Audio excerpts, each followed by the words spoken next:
All right, then, let me turn on my microphone, and I'm going to call to order this regular meeting of the Carabelle City Commission. It's Thursday, October 6th, 2022, 6 p.m. The meeting is being conducted in the Carabelle City Hall chambers, and we will open with a prayer by Commissioner Allen, and then I will lead in the Pledge of Allegiance. Please stand.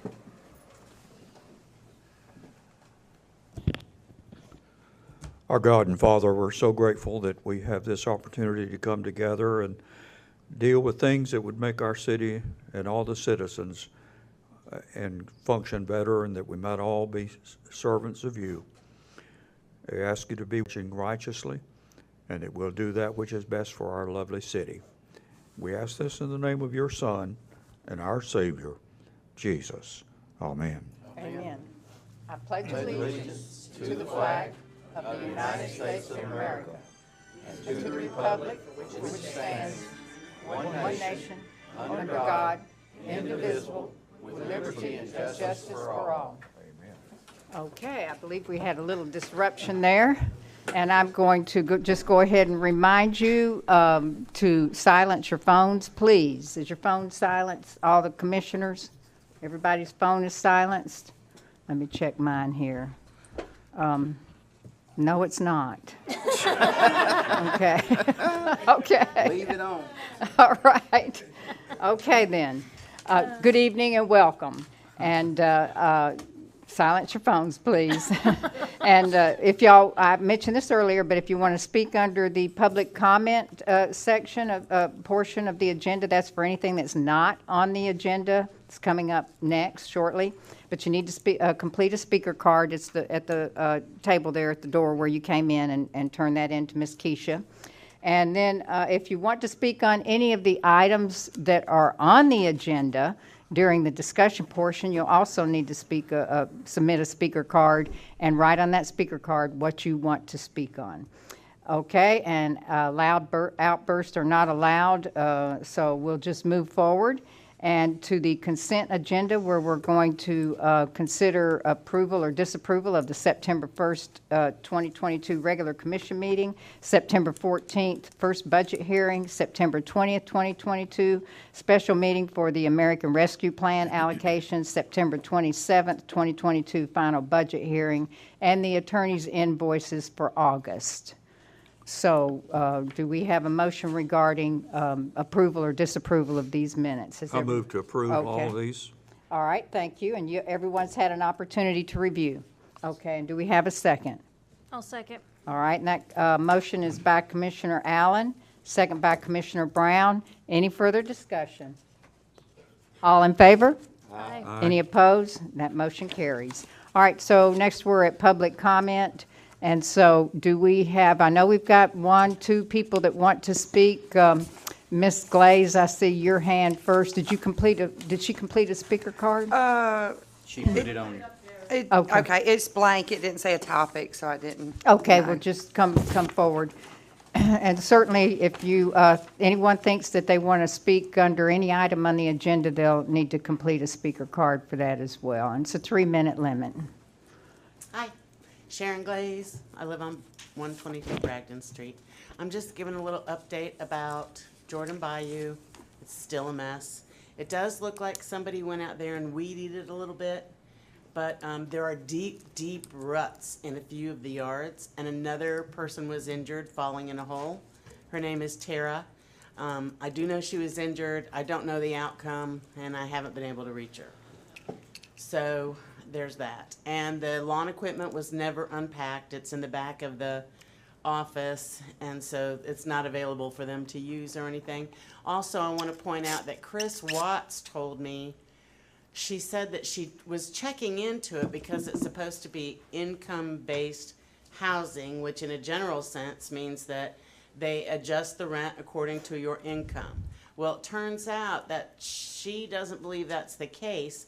All of the rents are supposedly the same, and it's actually an income-restricted subdivision to where you can't make over a certain amount, but all the people making different amounts in their income, they all pay the same amount.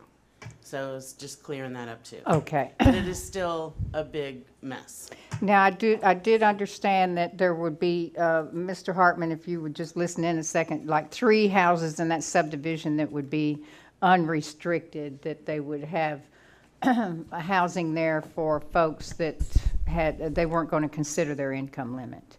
And is that at Jordan Bayou? Yes, Or sir. the- And then at the other one, I think Yes. there's going to be 9 properties. Was thought it it was 6 8. and 9? 6 and 9, I thought I thought it was 8 Well, at Jordan I'm Bayou. just- We going- will have a representative, I think, at the end. We can ask him.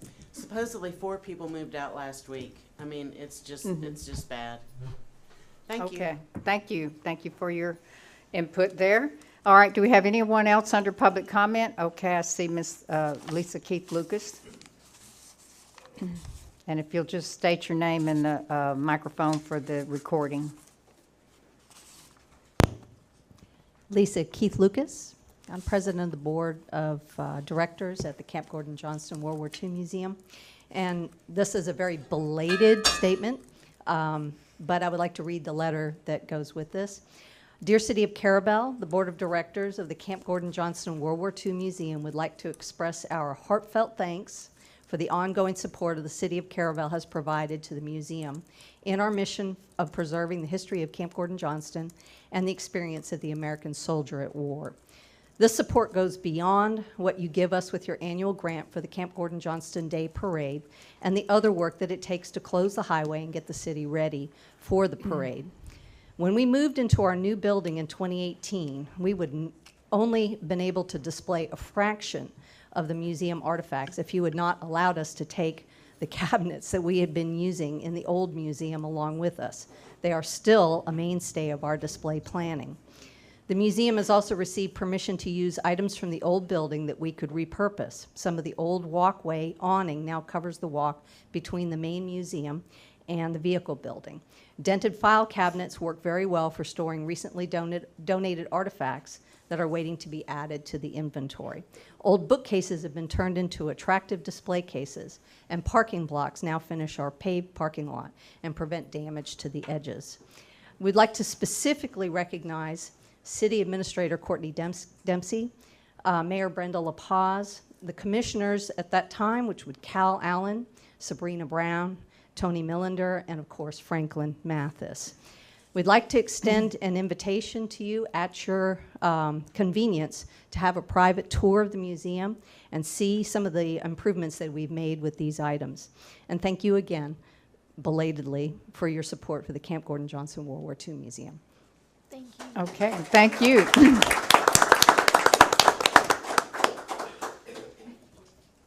Thank you very much. Okay, do we have any other public comment? Any other public comment? All right, we're going to move forward then to the commissioners' reports. And we have Commissioner Brown. I just have a couple of things. The second annual Chamber of Commerce Halloween Hooten Howl at Sands Park will be Saturday, October 29th from 4 to 6 p.m. And they are accepting donations if anyone would like to help out. October 29th from 4 to 6. And then they're getting ramped up for Holiday on the Harbor. So if there's anyone interested in sponsoring or being a vendor, that's going to be on Saturday, December 10th from 1 to 8 p.m. And the Chamber's phone number to contact them is 850-697-2585. So we have some fun stuff coming up. And that was it. Okay, thank you very much. Commissioner Allen?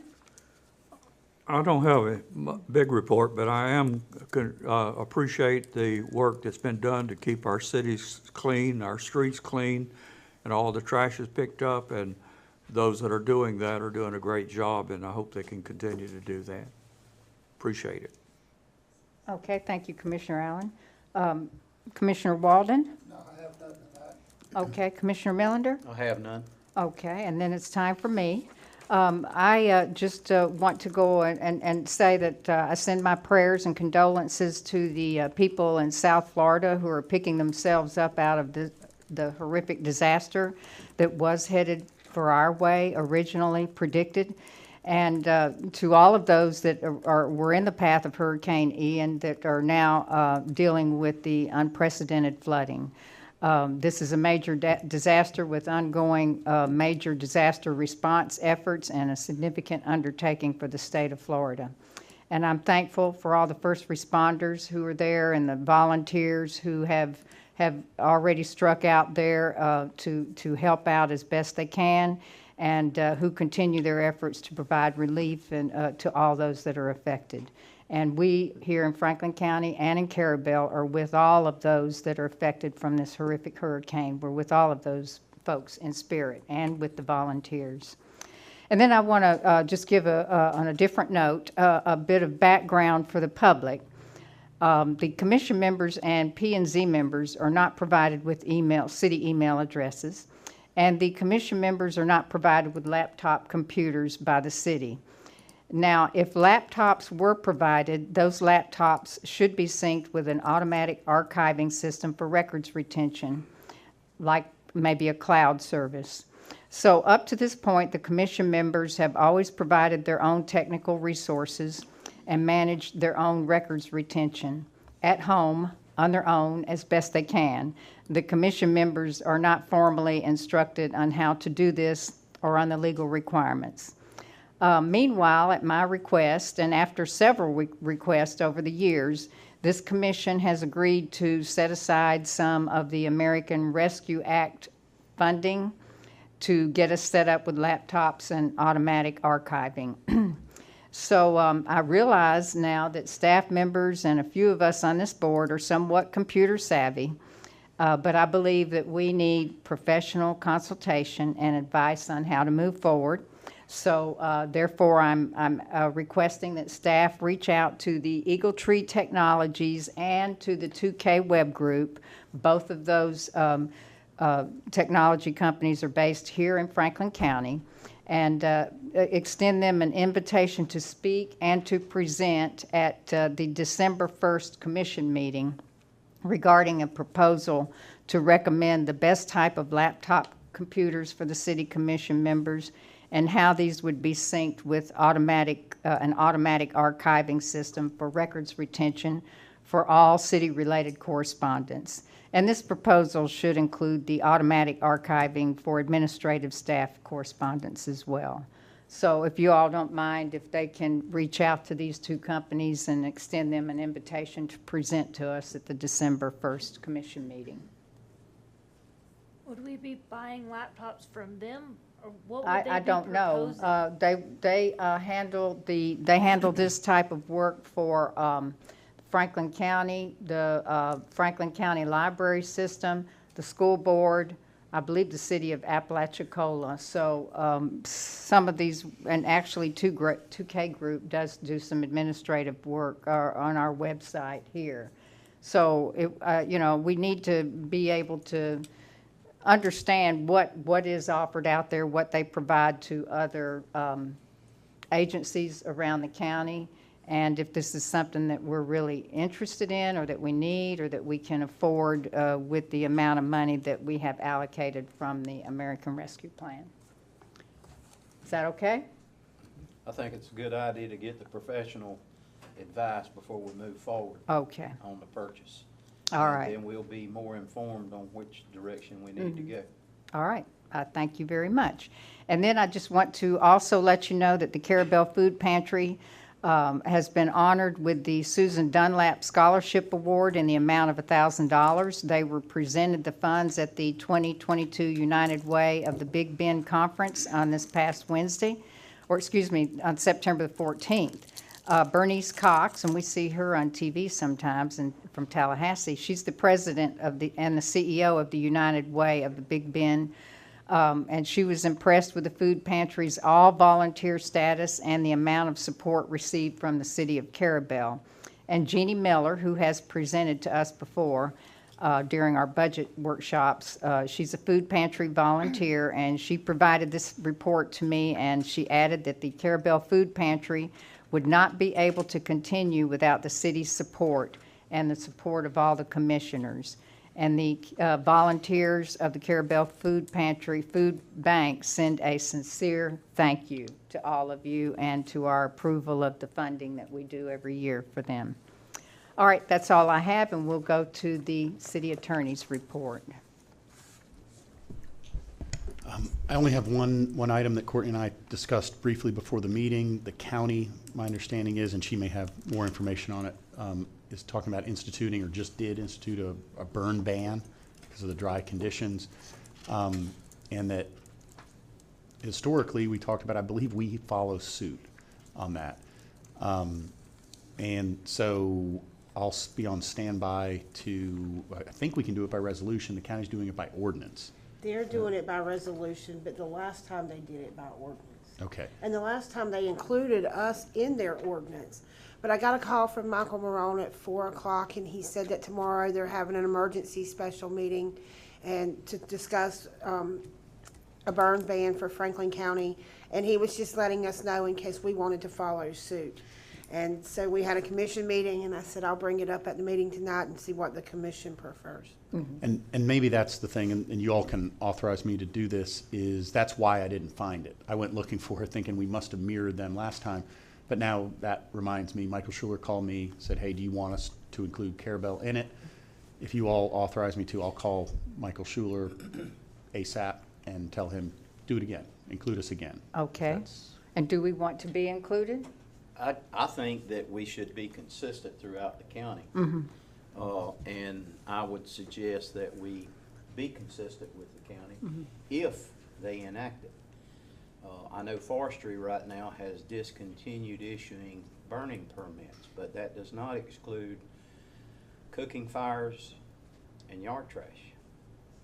And when you issue a burn ban, that excludes cooking fires. All of it. So their discussion tomorrow, and I know that it's dry, but it's not, we're not in a severe drought. So their discussion tomorrow, I don't know where they're gonna go. But I would like to say that while we're here, go ahead and agree that we be consistent throughout the county, and whatever they go with, we'll follow suit. It would make it more simpler to enforce Exactly. throughout the county. Yes. And generally, they still allow grills. You can still cook in a grill, but not like a warming fire, cooking fire on the ground. Well, when a burn ban is issued, even a grill is included. So, All right, so do you need a motion for that? Do we? And I understand what Commissioner Millender's saying, Uh-huh. is maybe a motion to be included in the resolution. Obviously, if it passes, will be included. If it doesn't pass, then obviously we won't have a burn ban. Is that what you're? I'll make that motion. Okay. Okay, so we have that motion by Commissioner Millender, second by Commissioner Walden to be included in the county's resolution regarding their burn ban. Very good. And I'll Oh, contact okay, wait Mr. now. Schuler. Okay. We need to have a vote on that. Well, we need to have. And that's Yeah, it, we That- do. that's the motion. Do we, is there any other discussion? Okay, all in favor? Aye. Any opposed? Okay, and that motion carries. Okay, all right. And that's the city attorney's report. Do we have anything else, Mr. Hartman? We do not. I do Okay. not. All right, then we'll move on to the city administrator, Ms. Courtney. Did you guys all receive your department reports? Yes. All right, any questions?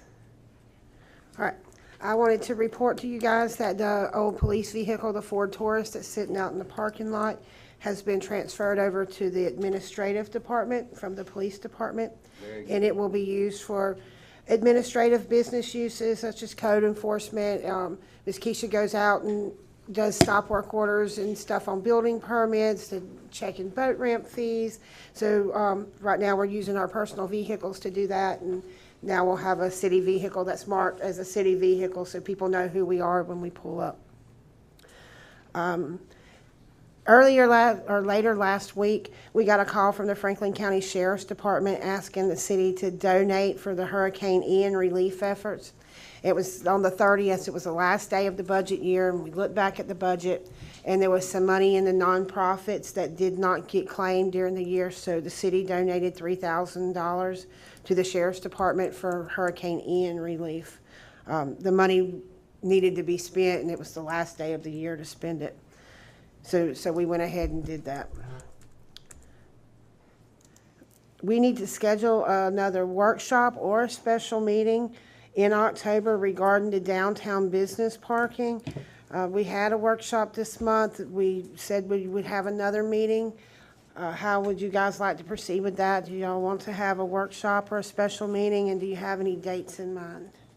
I would like us to schedule a special meeting so we can get some decisions made and decide on what kind of verbiage we want for the signs. It doesn't matter to me whether it's a workshop or a special meeting, so I'll leave that up to the pleasure of the board. Just want to make sure, I can be available for a meeting. I'm free the 19th and after. On Wednesday, the 19th? I'm not free the 19th. I'm free anytime after that. After the Oh. 19th, After so the 19th. the 17th isn't available. I won't be here on the 17th. What about then the 20th? You have a planning and zoning meeting. Mr. Hartman might be here that day. What about after the planning and zoning meeting? Well, we want to do it later. Probably later in the day so the businesses can come. That would be a good day for me if, to do it later in the day if it's good for Mr. Hartman. That's fine. Okay, so the 20th then? Is that all right, the 20th? That's a Thursday? And what time do we want to do that? A special meeting now? What date? 20th, October the 20th. Well, Or 5 prob- o'clock? What do y'all think? well, we're probably gonna have members of the public participate, and, later in the day, 5 o'clock, would probably be more conducive to the public. Yeah. How about 6 o'clock, same as our meeting here? It's up to the board. 6 is just late. Well, it's not necessarily late, but it runs late. It rains. Yeah, right. Yeah, Well, let's just compromise, Mm-hmm. 5:30. yeah, 5, I think that's what we did before, was 5:30. 5:30? And we had a good show out of that, a turnout. 5:30. Okay. And Okay, I will make a motion that we have a special meeting on Thursday, October 20th at 5:30 for the parking issue. Okay, and do we have a second? I'll second. Okay, and that motion is by Commissioner Brown, second by Commissioner Allen for a special meeting regarding the downtown parking issue on October the 20th at 5:30. Is there any further discussion?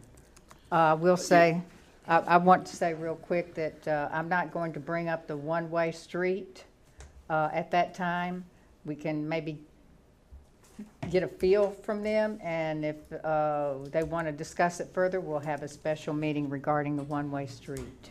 Is that all right, folks? Sure. That's good. I just Okay. wanted to also suggest that, Courtney, I don't want to put it all on you, but if we could have some examples of wording on signage, Okay. and also Commissioner Brown,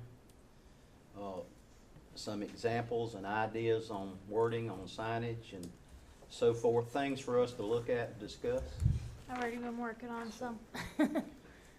Anyway, Mayor, that's all I have. Thank you. Okay, and I've got input from other areas of the county regarding this, but it's really not on the agenda, so I can't provide that input now, but regarding signs and what the signs should say. And that's what I did. I didn't get into it, just wanted to, if we have some ideas, and all the commissioners bring some ideas.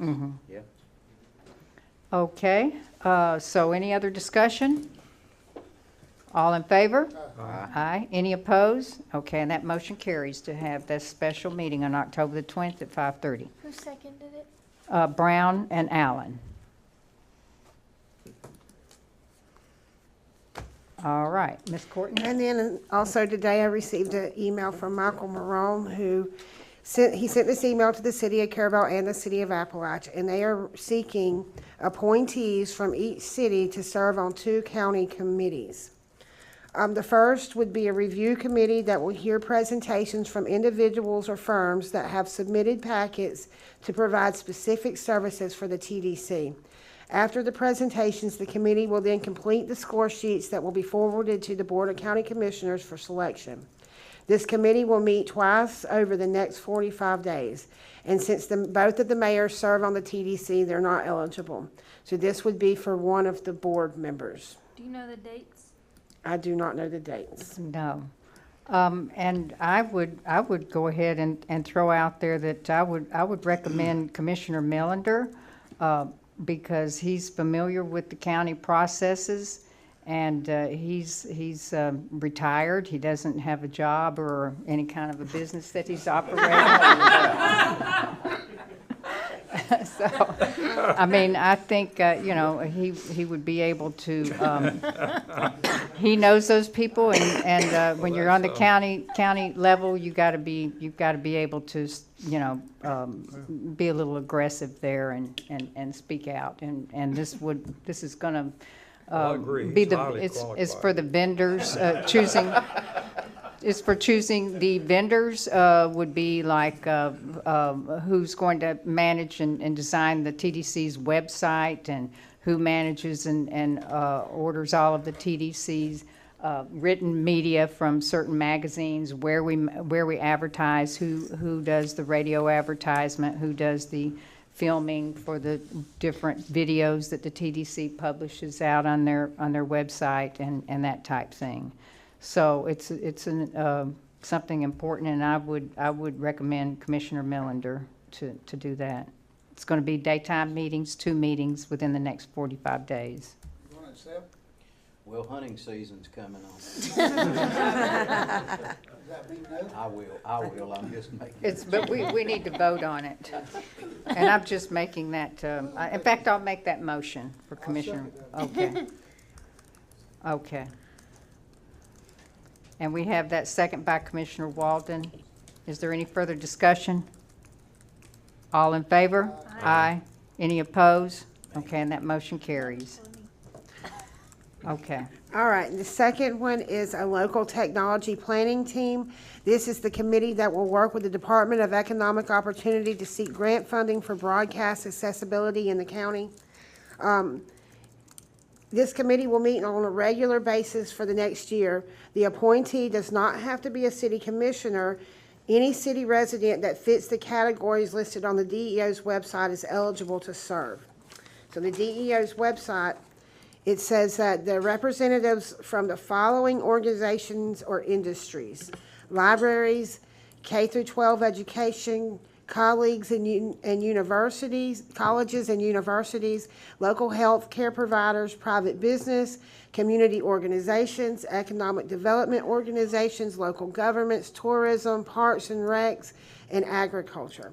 And this would say the directives would be to work with rural communities to help the communities understand their current broadcast availability, locate unserved and underserved businesses and residents, identify assets relevant to broadband deployment, build partnerships and broadband service providers, identify opportunities to leverage assets and reduce barriers to the deployment of broadband internet services in the community, and teams must be proactive in fiscally constrained counties in identifying funding opportunities. So this one does not have to be a board member, and I'm recommending that we put this out to maybe on our Facebook page and Oyster Radio, and the Times advertising for someone that's interested in this. They can submit their letters of interest to the city. Okay, because we would want someone that fit or had interest in that could really represent the city. I think that they've probably got a timeline for this one as well. He just asked that we get both of these appointees submitted as soon as possible, that they're ready to start meeting. I would suggest that we would only maybe put it out for a week, and then that way we'll choose from what letters of interest we get. And what do you all think about letting staff choose from the letters that they get? Because we won't have another meeting, as far as I know right now. We're not having another meeting where we could vote on it until September the 20th, October 20th, and they may want to, Move forward. yes. So is that all right for staff to go ahead? That's fine with us. Okay, well, let's just have a motion then for staff to advertise for this local technology planning team member, and then appoint that member as they see fit with the applications they receive. I'll make that motion Okay. with comment. Okay, we have a motion by Commissioner Millender and a second by Commissioner Walden. Okay, discussion? Yes, just in case, as a backup, since this is gonna be time sensitive, just in case we have to appoint a board member. Do you wanna think about that a little bit while we're here? I would volunteer myself. I would love to be on this board. This Okay. is something that's been of high interest Courtney, of don't- mine that I've been keeping up with. And it can be a board member. We don't have to put it out. It can be. So that's, that's your will. I just think that would be a safeguard for you, I'll for submit a staff. letter. And if it's time sensitive, we would have somebody that would be a backup if you didn't get any response. That's true. The committee, it says, will meet on a regular basis, and they meet in the daytime. So will you be able to I'll close your? work it out. Okay, That's you'll work it out. extremely important. It is very important. That's why we were just not going to just like pick someone from off the cuff tonight. We need someone that understands something out of one of these lists and to represent this area of the county, actually. I don't know who else they're reaching out to. I'm not sure. He didn't. Just City of Carabelle and City of Appalachia. Okay, well, We finish this motion, I'll make another one. okay, so, all right, we have the motion then for staff to advertise for a week and then appoint someone out of those applicants if they see someone that meets the qualifications. And do we have any further discussion? All in favor? Aye. Any opposed? And that motion carries. I'll Okay. make a motion now to appoint Commissioner Brown as a substitute in the event that the advertisement doesn't pan out. I'll second. Okay, and that motion is by Commissioner Millender to appoint Commissioner Brown as a substitute if that advertisement does not bring forth any qualified applicant. Go ahead. Okay, and that's second by Commissioner Allen. Is there any further discussion? All in favor? Aye. Any opposed? And that motion carries. That was Alan. Commissioner Millender, Commissioner Allen.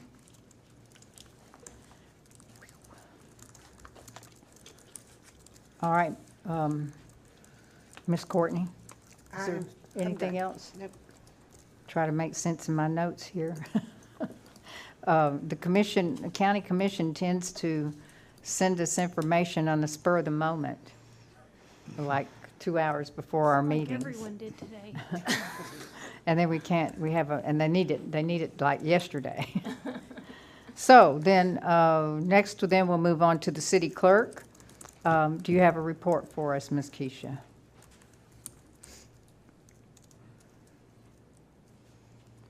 Let me get that motion in there real fast. Just gonna announce some meetings. We have our regularly scheduled CRA meeting October 18th at 1:30. We have planning and zoning meeting October 20th at 2 o'clock. We will have at least one item I know of already. And then, of course, our special meeting now, October 20th at 5:30. The next commission meeting will be November 3rd at 6 o'clock. That's the first Thursday. And then next month, we will need to schedule a special meeting to have our final amended budget for this past year. We'll have to find, once Miranda gets all the bills in and gets it finalized, we'll need to amend and finalize that budget In November? in November. Okay, and we'll set a meeting date for that at the November meeting? Correct. Okay, We should have all the numbers by then. okay, and you'll know better when we can have everything put together? together. All right, that sounds good. Do you have anything else? No, that's, All right. Anything, commissioners, for Ms. Keisha? All right, then we'll move forward to Mr. Russell Large with Inovia and his report. Thank you. On our 9th Street project, we'll be finalizing the DOT reimbursable amount by the 31st of October. That's for the 9th Street segment. The other roadway projects are complete. We did review those today. They also did submit their pay requests, Courtney, so we're reviewing those as well. We did note that the striping on Tallahassee Street needs to be completed. Also, the library, they did the line down the center line, but are they gonna stop the parking spot? Yes, and yes, thank you. That also needs to be done in conjunction with Tallahassee Street. Okay. Secondly, the Baywood Drive improvements, that grant application cycle for the small communities grant that opens on December 1st. So I just bring that up to the board for your consideration. If that's a project that you'd like to pursue in the next cycle, or if there's a different project, we can start looking at that ahead of that grant cycle. That's just a heads up item for the board to consider. On the Lighthouse Project, the majority of the pipe for the water is nearing completion, as well as the sewer force main. So that means that the testing for that will begin. And once that testing is complete, then the contractor will go back and start making individual connections at that point. So we think that's going to occur towards the end of October and into November. On our the summer camp, the committee met on 22 September, and we're developing an outline and language for a potential development agreement there. Lastly, the Caribou Cemetery, I think there was some marginal degree of urgency expressed about that project. I just bring that up to find out if there's any direction from the board on that property. I think we're waiting on the survey still, and then after that, we would go for a geotechnical survey as well on that, in some areas that are low.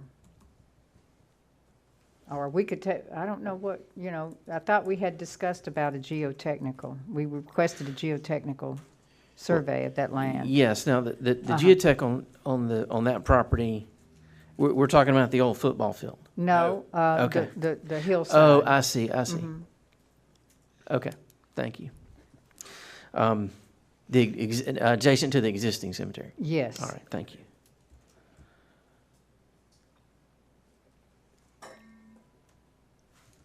All right, and that's all I had on my report for tonight. I'll just comment too, Russell, that you said that they'll finish the water line out at the Lighthouse and then start individual connections. We still have people coming in daily wanting to hook up to that, and once they start the individual connections, we'll stop taking those. So there is a date, not a date certain, but once they finish that line, they will not be able to sign up anymore. Okay, all right. Do we all understand what she's saying? Okay. And did you have a comment, Commissioner Melander? Okay. Okay. It left, I guess. Uh-oh, sorry. It had Maybe. it had to do with the cemetery and moving forward on that property, but we're still waiting on a survey. Yeah. Keisha, do you have any idea on that? I reached out to them and they had, regrettably dropped the ball, so they, assured me that they would be on it. Okay. I think it's kind of urgent that we move forward. As with soon as that, that's soon as done, we can they go ahead and move forward with the geotechnical as soon as, if the survey is done mid-month? Is it necessary on that high ground? Um, There is some low ground. It goes down to the low ground, so I'm sure it's probably gonna be. Yeah, it would be safe and it would be worth it. I think the cost would be marginal for that work. And we can go ahead and provide a price quote for that work.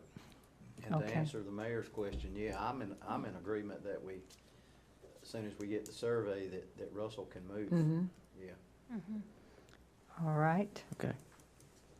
Okay, now the Baywood Drive, the FDOT SCOP application.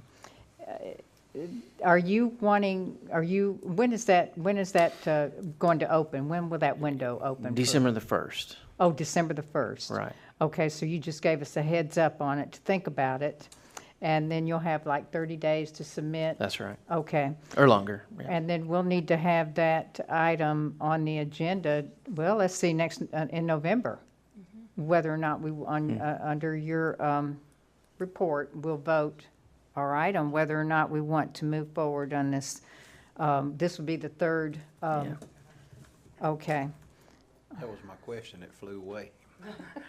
This would be the third application. We've submitted two, but I don't know, did we submit three over here to get the Southeast Avenue A project? You know, there were multiple applications, yeah. And this is now, I don't know, you had a 1.5 million, is probably, who knows, a 2 million now. So that may need to be revised, that I'm sure, application. yes. And, I mean, that kind of money, where else would we get the money to do that project? And it needs to be done. It does. So we'll put this on the agenda for a vote, Okay, for you to move forward or not with that SCOP application next Okay. month. very good. All right. Oh, and I just wanted to tell you that when we made our allocations with the American Rescue Plan, we did allocate money for, to conduct test wells for potable water supply on the west side of Carrabelle. So we need money for hydrologists and Hydrologists. sampling. Okay. Okay. All right, then. Is there anything else for Mr. Large? Okay. We'll move on to the advisory board reports, and Ms. Tamara said her report was pretty much the same as last month. And I didn't get a chance to read it, so I can't ask you anything about it or anything, so. Y'all are working on the wording for the historical sign, and you submit that, and then once that's approved, then you need to get a price from them on everything, including delivery, and then we'll submit that for funding from the TDC. And that was included in her report, was the wording. Right. Okay. And we'll get that, we'll It follow may up take on 2 or that. 3 times going back and forth with them on that wording. Right, well, Okay. there's, And this is Yes. Tamara Allen speaking now. yes, this Mm-hmm. is Tamara Allen. Yes, we're following up on that and finding out, they haven't picked a date for the next review of the signs, the people that do the signs. So they will schedule one shortly, but it should be before the end of the calendar year. Okay, all The right. other thing I wanted to say is that on next Wednesday, the 12th, we are opening the second floor of the Carabelle History Museum for the first time to the public, and it looks like a museum, and it's got a fabulous new exhibit on the shipwrecks of Dog Island that I think you'll all be real proud of. It's well worth it, but we can't get upstairs of some of us, so we're having to do a little accommodation until we get our elevator, which will be about a year, but we've got the contract. Courtney signed the contract for that last week. a few days ago for the grant. So we're in good shape. All right, That's wonderful. Good news. Yes. And thank you. And you'll all go out to the History Museum and see this. They've been working a long time on the second floor It to looks get really that good. opened up. I did get a sneak preview of it while it was in process, and Miss Tamara, y'all doing a wonderful job. Okay, very good. Next, we have the Carabelle Aviation Advisory Board, and they did submit their report. Do y'all have questions regarding this report? Mr. Sullivan, did you have something specifically you wanted to point out from? Okay, I do have a question on your airport vehicle parking. You talk about that the FDOT requires driving training for non-aviators operating a vehicle in the airport, which that would be Brenda. I go out there from time to time for meetings and such. So does this apply to staff? Because, you know, Courtney goes out there, and to the commission members and the volunteer fire department members? Oh, yeah, it should be anybody that's driving on the airport. Okay. That doesn't have a non-aviator, yeah. I'm a non-aviator. It's a requirement of FDOT and FAA, and it's best, what we do is just have a sheet for when they get the hangars or tie downs or something, and they sign the sheet in case one of their relatives is driving the car. And it just states the hazards that are there, who has the right of way on the airport ramp, and it covers everything the basics that needed to be covered for it. The important reason at that airport is because as soon as you go through the gate, you're on an active ramp. So there can be a lot of conflicting traffic there, and the pilot knows who's got the right of way, but the people in the vehicles may not. I know I yeah, don't. yeah. Okay. All right. So then all of us that have access to the airport that are non-aviators, including volunteer fire department and administrative staff and commission Right, I'll make sure members. Courtney has the form, and then she Okay. can pass it around to.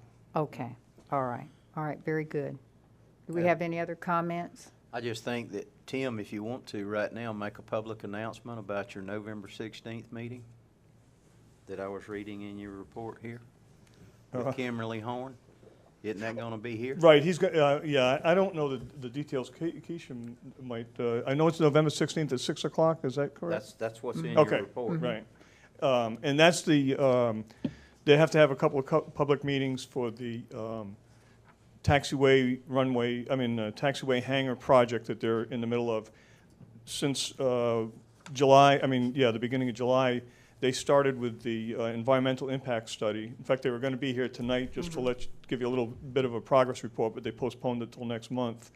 But then they want the public meeting so everybody knows what they have done with the environmental impact study and what the plans are for the construction. And that's from 6 to 7, November the 16th, from 6 to 7. Here in the chambers? Here in the Yeah, chamber. thanks, I had forgotten about it. Yeah. Okay, so I was away from my desk this afternoon, and so did they write back and say that they were going to make their announcement? Did they need an agenda spot next month then? Because they were going to be here tonight, as last I talked to them this morning to report under your. Right, what happened was Lindsay, the environmental engineer, she got called out of the office. She was the one that was going to come tonight, so there was just a little confusion of what was the purpose of it for the engineer that was going to come down. And I told them if they had I could give the message, whatever it was, but they want to be here for it, and she will be back, so she'll be here for the next meeting. It'll be very short, and Okay. she can do it during this time because it won't take more than a minute or two. All right. Yeah. Okay, that's very good. If it goes on, if there is any reason to go any longer, I'll make sure they know to put it on the All right. agenda way in advance. And in all of their documents that they sent, that they're doing all the advertising for this November 16th meeting. They're advertising in the newspaper and on the radio. They're managing all of Right. that. It's like a workshop that they're putting on using this facility. Exactly. yes. Okay. Thank you. Thanks. All right, thank you. Thank you very much. Okay, next we have the Crooked River Lighthouse Association, Mr. Allen submitted a detailed report. We didn't get a chance to read it. It was 2 minutes before the meeting started, so he's going to give us a brief rundown. A very brief rundown. I'm Steve Allen, president of the Carabelle Lighthouse Association. So Brenda had asked, and y'all had asked for a report every month. This is progress toward that. I will get it earlier next month. But it really highlights the 4 major projects that we have going on at the Lighthouse right now. So the first one is the Crooked River Lighthouse and Keeper's House Museum Rehabilitation. This was an application we made to the Florida Division of Historic Resources to restore the tower and to repaint and restore the Keeper's House. And it includes a structural repair that has been in place since really before the last restoration that we had back in 2005, I think, maybe 7. But it's the same grant program that is providing the elevator. We're a little bit further behind on getting the contract in place. I've got to make a couple adjustments.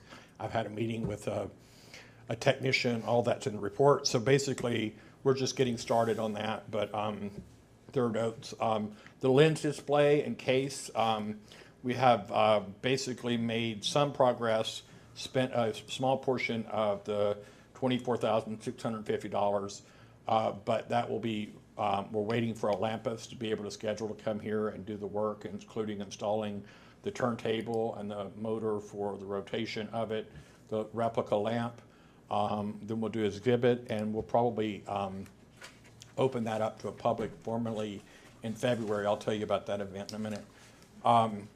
Then third project to mention is the pirate ship dock project. It's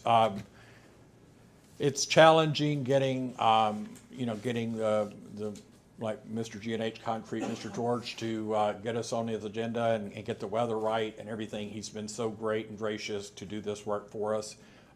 Finally got the pins in the concrete foundation, so now I can move forward. I can schedule.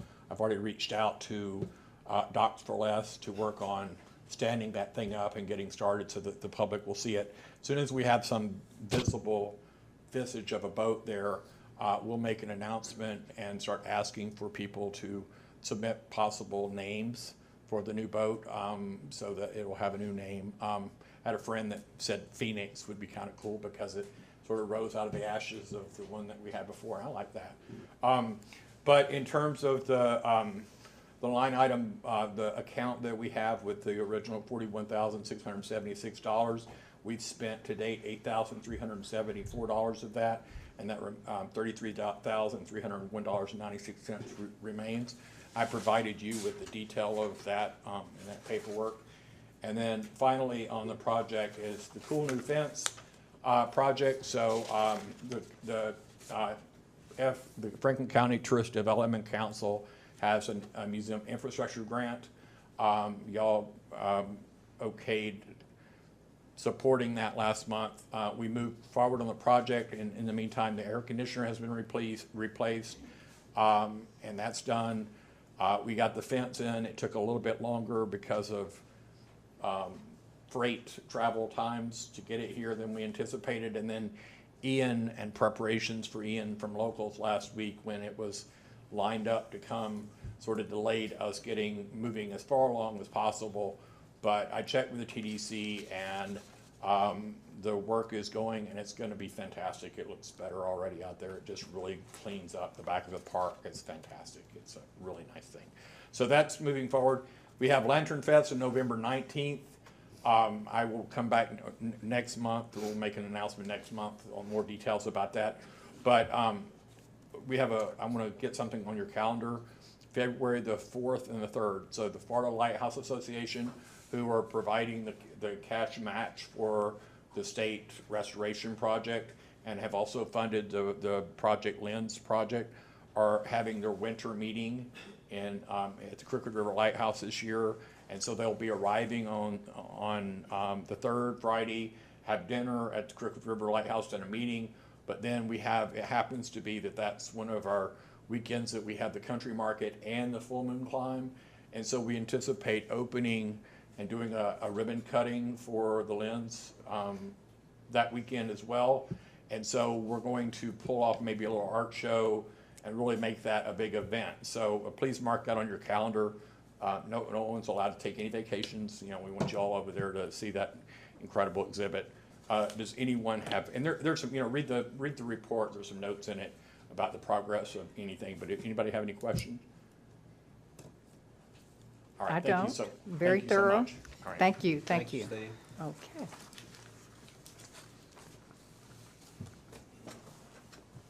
All right, so thank you, everyone, for your reports. We appreciate all the volunteer service that you're doing for the city of Carabelle and staff. We have no public hearing tonight. We have no quasi-judicial hearing tonight, so we'll move on to new business. And item 1 is discussion of possible action concerning new signage at at George Sands Park and Evergreen Cemetery stormwater retention ponds. And the signage would be to include prohibiting domestic duck abandonment, educational resources, and contact information for help to rehome unwanted animals. And this is requested by Melissa Ward. Melissa Ward is here with us, okay? So you're ready to talk to the commission about it? And just introduce yourself for the record. Hello, my name is Missy Ward. I moved here on June 28th from Pennsylvania to live here full-time, and I just love it here. I'm so happy. Speaking to your Oh, microphone. I'm so happy to be here, and I thank you for having me here tonight to talk about the national problem of duck abandonment. It's actually domestic birds that cannot fly, they cannot find their own food, they need to have predator-proof night housing, and ducks are included in that, some types of swans and geese. Sands and the cemetery are two places where people have been abandoning these domestic ducks. I've also heard through word of mouth this week that sea quarters is another area where people have been finding ducks in the water. And so that's where I'm requesting to have these signs made. I did check with Breeze Signs in Crawfordville, and she said that she could make 12 by 18-inch signs for $25 a piece on metal, with posts for $25 as well. I don't know if you have a better place to have them done, but I'm happy to find some different examples of domestic bird abandonment signs that other duck rescuers have created already. You would be welcome to use my own phone number to help rehome the ducks. I'm happy to help that way. We could include, examples of domestic ducks versus what a wild duck would look like so people would understand the difference. I really believe it's just an issue of people not really understanding the needs of a domestic bird. Lots of people just think it would be okay to drop a bird off at a pond or a lake or a river, but the sad thing is it's truly a death sentence for that animal. So I think it would be good to include Carrabelle's Ordinance 477 that prohibits animal abandonment, as well as Florida law FAC 68A4005 that prohibits domestic duck abandonment in public waterways because it's also a hazard to the wildlife that lives in the pond already. Okay, thank you. I didn't know that we had, that there was a Florida statute that actually referred to domestic duck abandonment. Thank you so much. Mm-hmm. So I'm just going to ask some basic questions here so that we can all understand. So even though a domestic duck has wings and the web feet and all of that, we just regular folks like me, I don't know the difference. I think if a duck is put out, then a duck can handle itself. And so what happens is that these folks get ducks maybe for Easter or something for the kiddos, and then they figure out they can't take care of them, and so they bring them to a pond and think that they'll get along like that. Exactly. And what happens then? And what happens then is, for example, there are 4 white pekin ducks that were abandoned at the pond. Commissioner Allen actually saw them too. 2 of the ducks had a very hard time walking. 1 duck couldn't walk at all. They were half the size, the 2 small ducks, than the other 2 pekin ducks. When I took them to Florida Wild Mammal, they told me that the ducks were actually ducklings, that they were probably about 2 to 3 months old. They didn't have the proper nutrition, and that's why they couldn't walk. The male duck has angel wing, which is a deformation of the wings because of not getting the proper nutrition as a duckling. The female also has the same issue with her legs. She can't walk, so They can be eaten by things like coyotes, bears, stray dogs and cats. They could be hit by cars. They can't leave if there's severe weather. All kinds of things can happen to them out there. I've been feeding the ducks since I moved here on June 28th, high quality duck food that I feed. I have my own 2 ducks that I brought from Pennsylvania. I didn't know about this problem either when I bought my ducks. I was hoping for eggs when I bought my ducks, and they do eat the bugs and the weeds out of the yard, but I actually wound up with 2 males, and during mating season, a switch flips and they just really fight, so I have to keep them completely separated, and people aren't prepared for that when they get animals. So this is just one step I'm taking, and I'm asking for your help just for the signs, just maybe so that people could even see it before they buy ducks, to prevent it, or maybe word of mouth, someone's thinking about getting ducks and thinking that they'll just drop them off, and someone sees a sign and says that's probably not a good idea, but that's what happens to them when they're dropped off at a pond. Okay, do we have questions about this from the commission members? I don't really have a question. I know that there have been ducks there in the past. Yes. We don't, and to my knowledge, you commissioners and mayor, correct me if I'm wrong, Courtney, we haven't encouraged ducks to be in any of the ponds. We don't. Yeah, we encourage it don't solicit, we haven't don't been- encourage, correct.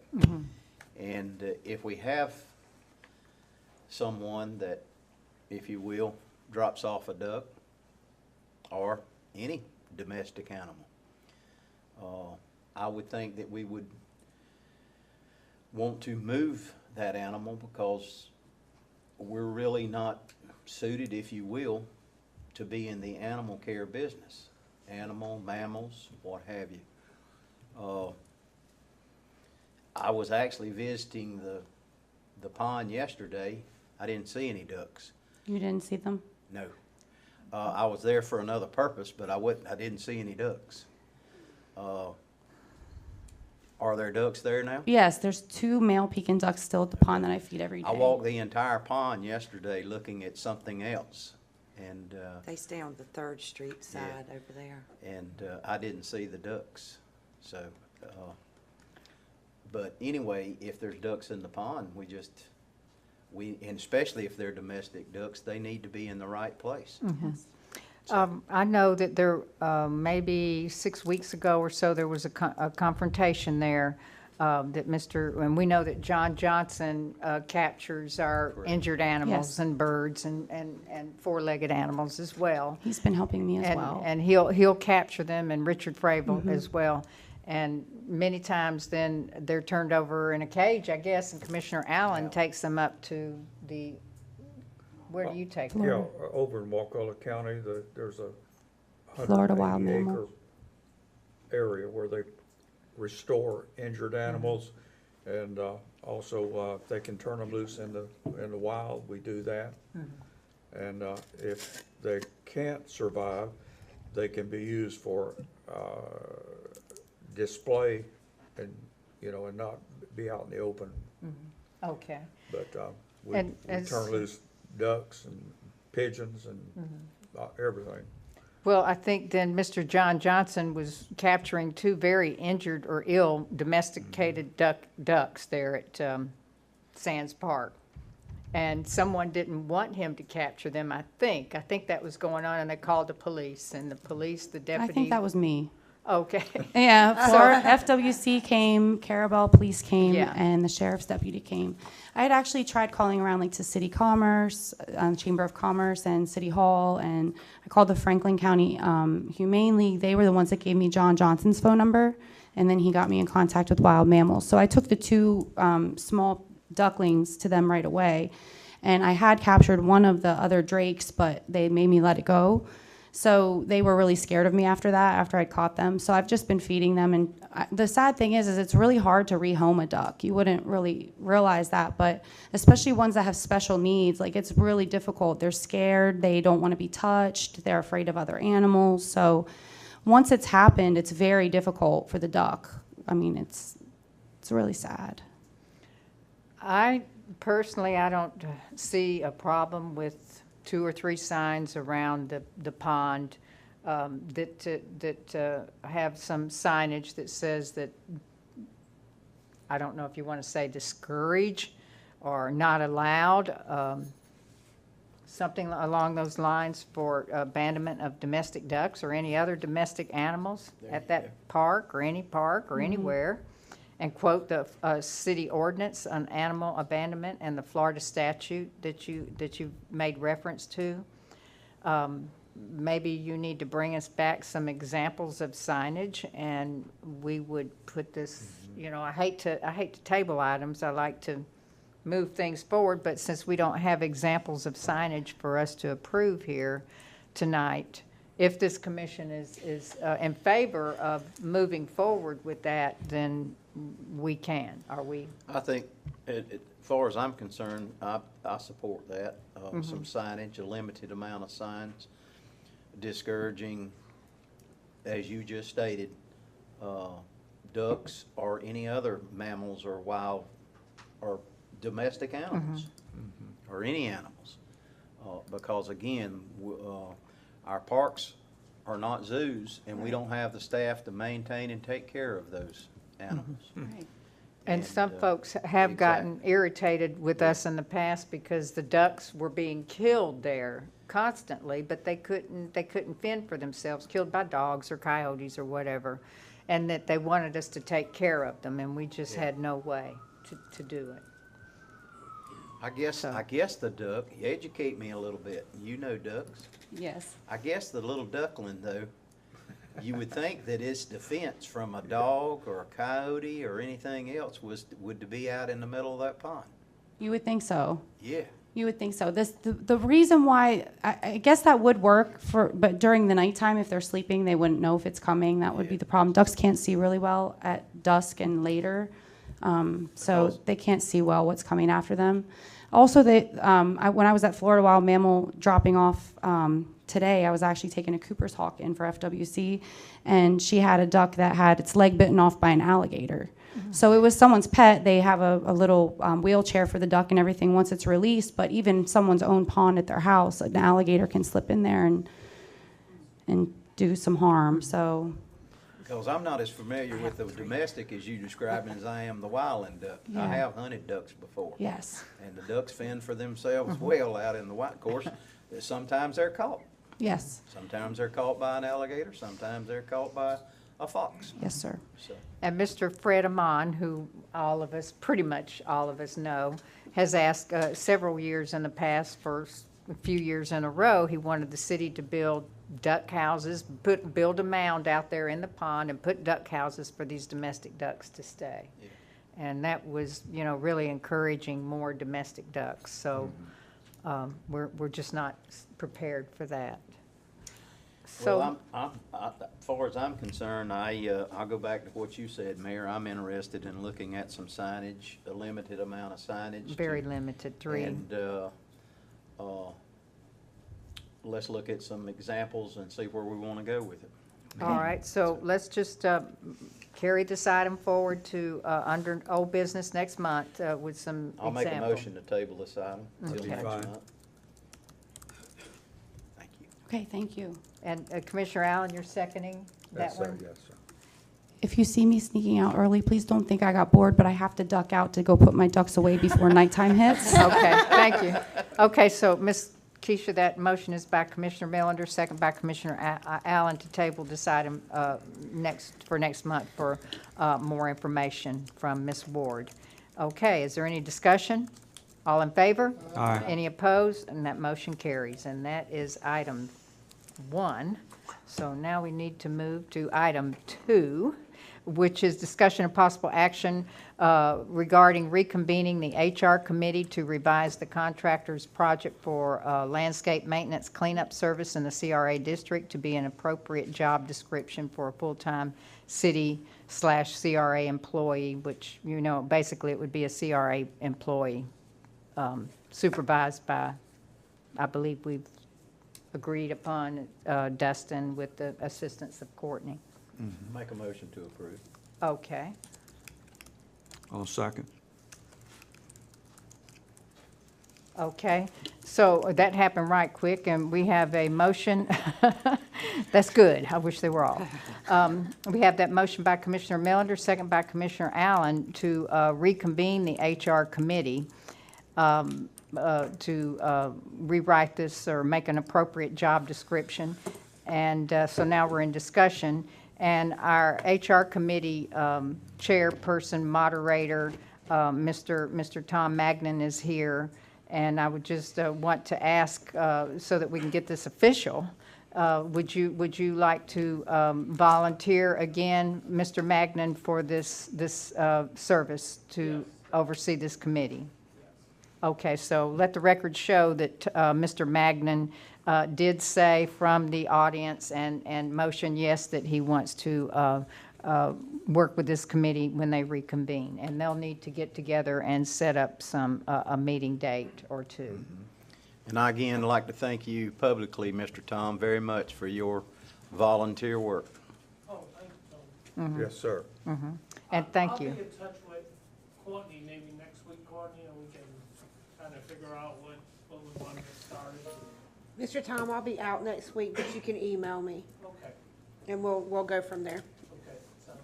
Okay, and I will say here that, and you just heard from Ms. Tamara and Mr. Tim Sullivan, Steve Allen, and now Tom Magnan. We have volunteers all over this city that work and do jobs that would normally be paying jobs that help the citizens of this city, this staff, and this board, and it helps to keep our budget within limits so that we can afford the taxes here in Carabelle. And I appreciate all of the services that are done by the volunteer people that we have that serve our community. Okay, so all in favor on this? Okay. Any opposed? And that motion carries to reconvene the HR committee. Then we'll move on to item 3, discussion of possible action regarding funding the recommended Ryan Drive stormwater drainage improvements with the American Rescue Plan Act grant money. And so we have this conceptual that Mr. Russell Large with Innovia has drawn for us. We've set aside some monies for stormwater improvements from the American Rescue Plan grant money, the $1.4 million that was given to us by the federal government. And we had some complaints of stormwater runoff from the roadways, and Mr. Russell and Courtney went over to meet with the property owners here, Mr. Oxendine. And Russell, would you explain that for public record? We've already had a demonstration at the CRA meeting, but I'm asking this for public record now. Certainly. There's an existing cross drain there that historically had provided some relief from drainage that flows from the east side of the roadway towards the west side. So that cross drain has been plugged for a number of years. Right now, the water piles up on the east side. It comes over the center line of the roadway and floods across to the Oxendine property. He does have some on-site issues that he'll have to contend with, and that's his private issue to deal with, not necessarily the city's. But to provide relief for the water coming over the roadway so we can control it and get it out to the river, we would open up the pipe that's currently clogged that goes under Ryan Drive and connect out to the river. Also, there is some storm drain that extends north along Ryan Drive from US 98. I did request a price quote from Churchwell Pipe Services. They had done some work on this pipe before. And I got a phone call from him today, in fact, and he said that they have twice tried to clean that pipe out. And they were able to get their equipment to the far side of the roadway, but apparently he says that it's been, there's a structure there, some concrete that he cannot get through. So there's a physical block on the far side of Ryan Drive. So that's new information. So we put some thought into that, but digging up that side of the pipe may be the next order of business. But we can discuss that in some more detail at another time. We did prepare a cost estimate for that project, which came out to $130,000. Okay, I have a question. Let's go back to the picture, Miss Courtney. Thank you for putting those up there for all of us to see. So this cross drain here going across Ryan Drive, the southern end, right there, there's some type of a head wall in there, something that's blocking that pipe for drainage. Is that pipe on FDOT property? It's not clear. We don't know. We know that the head wall is in the right-of-way here. The end of the pipe, it's not clear where that extends. It could be on this particular property, which is owned by the state of Florida. Question, Russell. If I understood you right, you said that the company that tried to open this pipe twice, they went the width of the road, Ryan Drive, and they ran into an obstacle which seems to be a head wall of some kind. Of some kind. Okay, so that tells me that that head wall, if they know that they were just clearing the asphalt into the right-of-way, that tells me that that would be on city right-of-way. Right. Is that correct? Yes, and it may depend on the angle here of, you know, is it closer to the Oxidine property or closer to 98? But that property right here is owned by the state of Florida. It could be. Well, That drawing is a conceptual. I have to remind myself, that's not done from a surveyed. But now, you know that FDOT property there from 10th Street going over to 11th Street, it's a triangle. It widens out there. It's, and there's some fencing coming out from where Mr. Kip Kane used to live. That is improper. I mean, the FDOT has a lot of land right there at the corner of Bryan Drive and 98 on the right side as we're looking at it. So if that was an FDOT drainage pipe, you know, I feel like we need to know this before we. We do, and I feel the same way, and that's where I'm going. And my next question, is that a metal pipe or a concrete pipe? From what I can tell, it's concrete. Okay. I can see just a little of it, and it's concrete.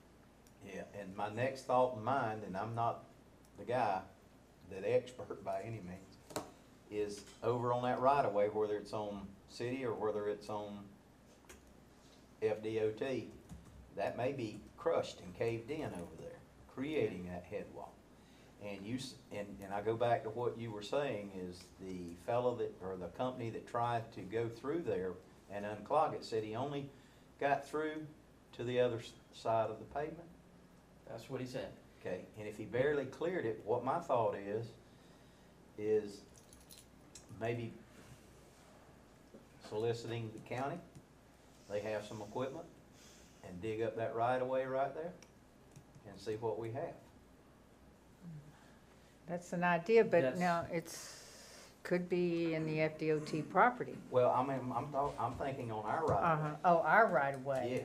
Right there, there on our right of way. On our right-of-way. Here. Yeah. Mhm.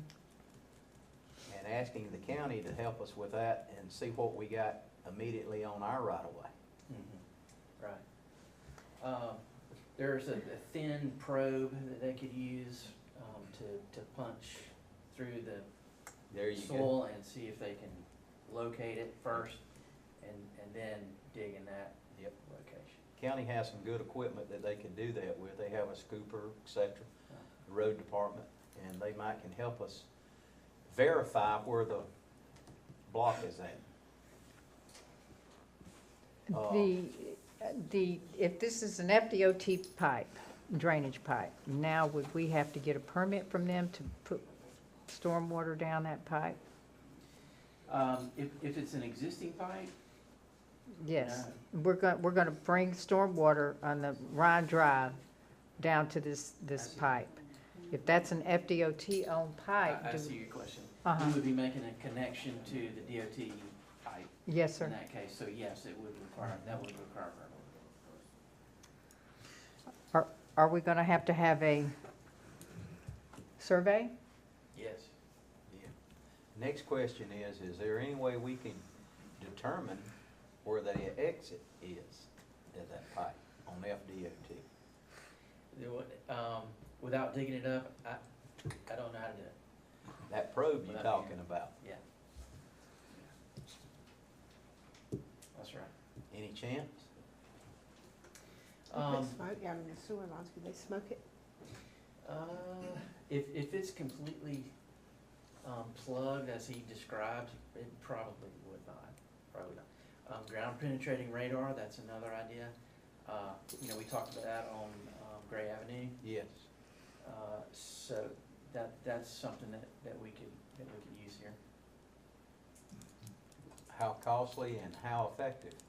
The ground penetrating radar, that's gonna run, I believe that's gonna be, I can tell you more specifically.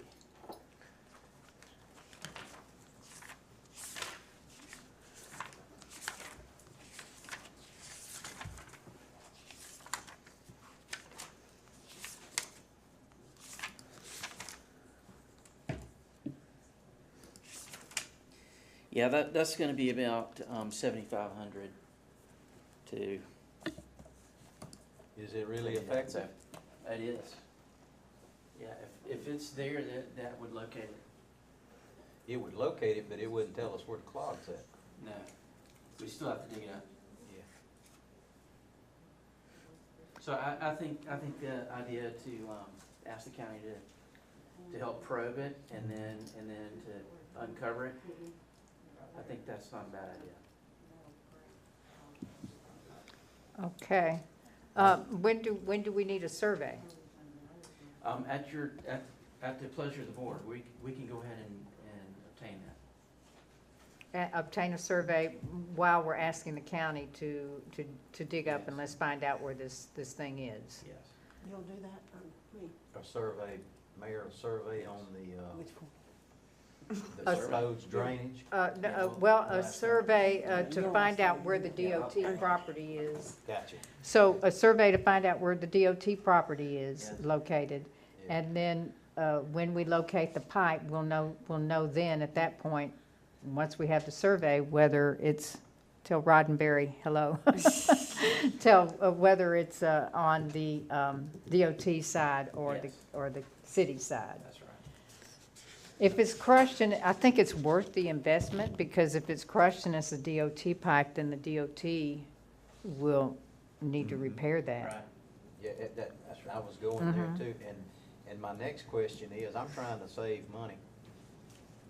Is there any chance, in your experience, Russell, dealing with DOT, is there any chance that we might contact DOT or Ferrovial, and some of them have a survey, a right-of-way survey on that area right there? They do They have a do. survey. Well, if they have that, why should we have to pay for one? We could get within, you can take a common tape measure, and if you've got their survey with distances, and get within just a few feet of it. When they did the resurfacing for US 98, they would have done a survey at that time. Sometimes for a resurfacing project, they don't do the full topo. Yeah. But we can obtain that document and find out if that included this in that survey. We can do that. Wouldn't that save us some money on the Yeah. survey? Sure would.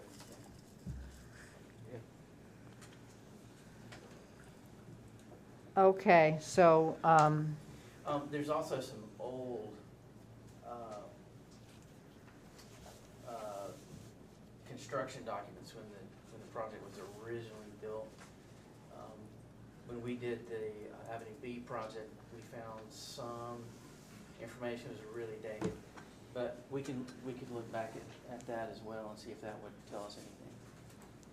All right, so let's let Russell reach out to see if the FDOT has a survey of that area first, while Courtney is reaching out to the county to see if they can help with locating the pipe.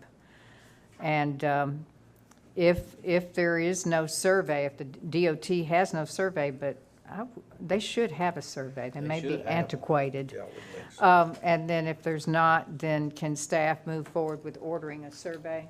Yes. That's fine, but Okay. I feel sure that DOT is gonna have one. All right. So we'll do that. I would recommend that we do that before we,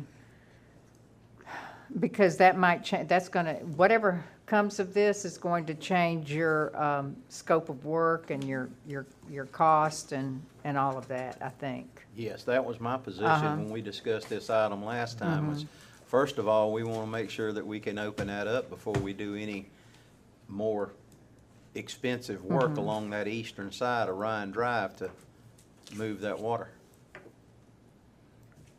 So, Okay, we'll either put this on old business, or we might put it on Russell's list of things to do here. I'll discuss that with Courtney and see how it would be best. But for now, so we will move forward, but for now, we would want a motion for Russell to reach out to the FDOT for their survey of that area, and for Courtney to reach out to the county for help to locate this pipe where it is actually existing. And then, I'll make that motion. okay, and let's see, we'll move forward from there. Okay, so we have a motion by Commissioner Millender. Do we have a second? I'll second. Okay, a second by Commissioner Allen. Is there any further discussion? Now, once the FDOT shows you a picture of their survey, how will we know where those, how will we know where that is on the face of the earth? We should be able to interpret the survey. If we're lucky, the survey would show the pipe that we're not sure where it is. Oh, If that we're might luck- be- that- yeah. we would be really lucky. Uh-huh. Yeah. Okay. Yeah. Just wondering if we would then need Roddenberry to interpret the survey and put out, markers or something to tell us. But we'll have to see. We'll have to see what the FDOT Yeah. has. Yeah. Okay. All I right. didn't get that second. That's Allen. Commissioner Millender, second by Commissioner Allen.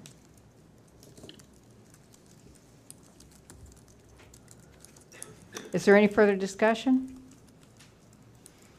All in favor? Aye. Okay, any opposed? And that motion carries. All right, we're going to take a 5 to 8 minute recess here, and we'll reconvene shortly.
All right, we're reconvening this meeting here on Thursday evening here at the Carabelle City Hall. It's October the 6th. We're reconvening our commission meeting.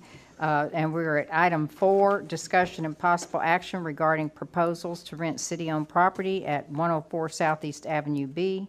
And I'll toss this over to Ms. Courtney for now. We had 2 proposals. One of them has withdrawn, so we only have the one. I hope I pronounced this right. Ms. Siegert is proposing to open an upholstery shop. I have some pictures of some of their work that they have up here. They're proposing a 6-month short lease at $475 a month, and then they would reevaluate at 6 months and see if they want to move forward with a longer lease. This was advertised. It was advertised, and they had 30 days to respond to the advertisement. So that's how we got the proposals that we received. And you had 2 proposals. I had 2 proposals. One's withdrawn, and I did send you guys that email where they had withdrew their proposal.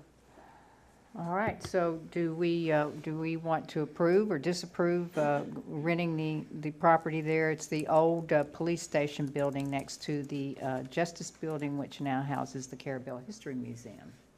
I would like to make a motion to approve.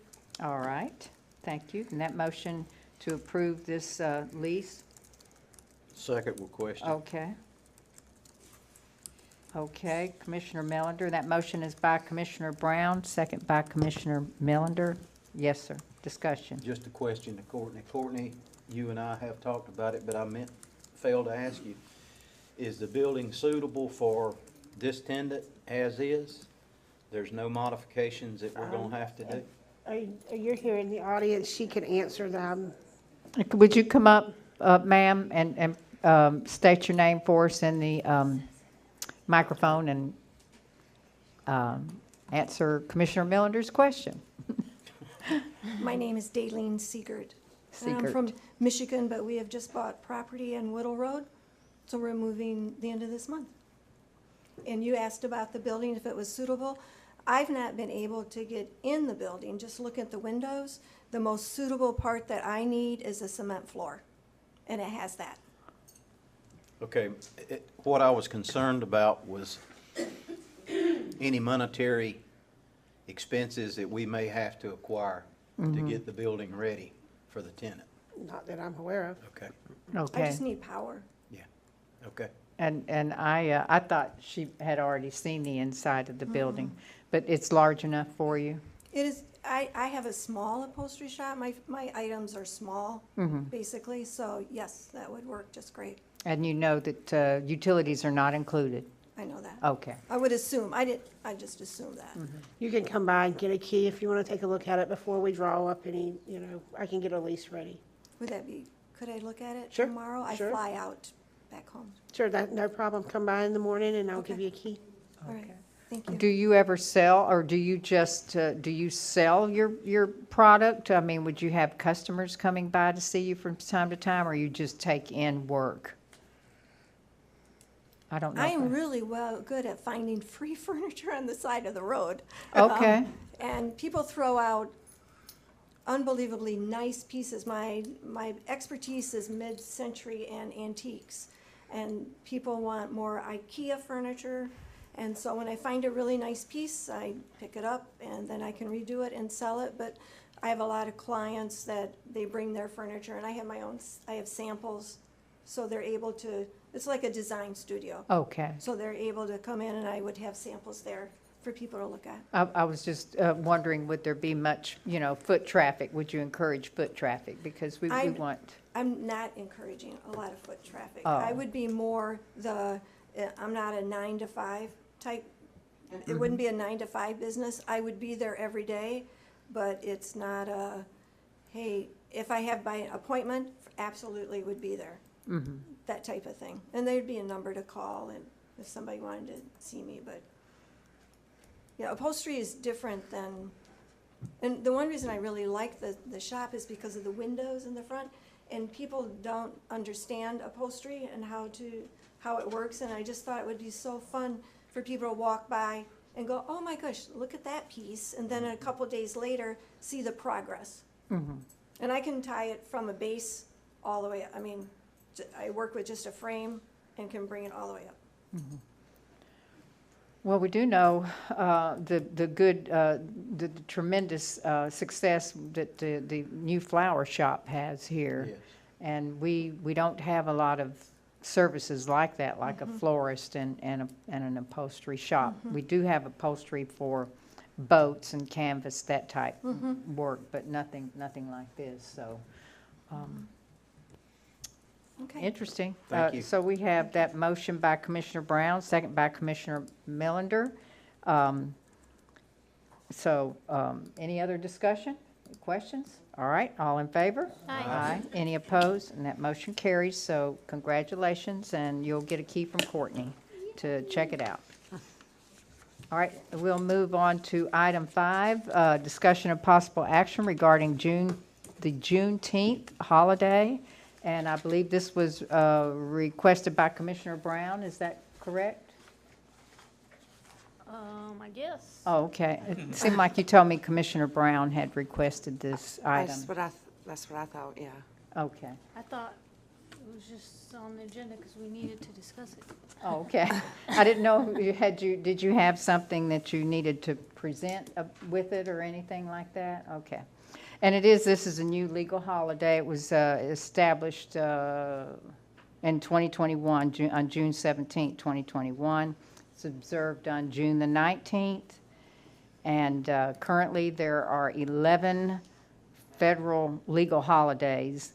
And presently, the city of Carrabelle enjoys 12 and a half paid holidays. So this would, adding the June 13th, which is a legal holiday, would add, the city employees would then have 13 and a half paid holidays.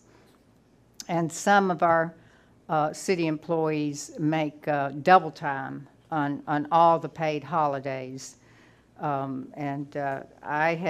had discussed this last year. You know, the staff had been getting calls, why isn't the city observing the Juneteenth, the new Juneteenth? And I needed to be reminded to put it on the budget workshop, and it was not put on but we all forgot about it, I think. So I did ask Miranda to calculate the extra cost for the double time and the cumulative hours for loss of productivity for this additional holiday. And so the double time would cost let me see, I've got it here, she sent it to me. The double time is going to be for the general fund, an extra $827 of holiday pay on the general fund, and on the water and sewer fund, it's going to be an additional $534 of holiday pay. And then the total loss of hours of productivity would be, she's got 100 hours, she calculated, 24 hours for administrative, 8 hours for the police department, 24 hours for streets and roads, 44 hours for the water side. And sewer, no hours because they're working, but they're getting paid double time on holidays. There's always got to be someone present at the wastewater treatment plant. So I understand in Apalachicola, they discussed, because this is, 13 and a half holidays, paid holidays. And in Apalachicola, they did discuss if they would like to, if you give a holiday, or you're going to take one, because they already have,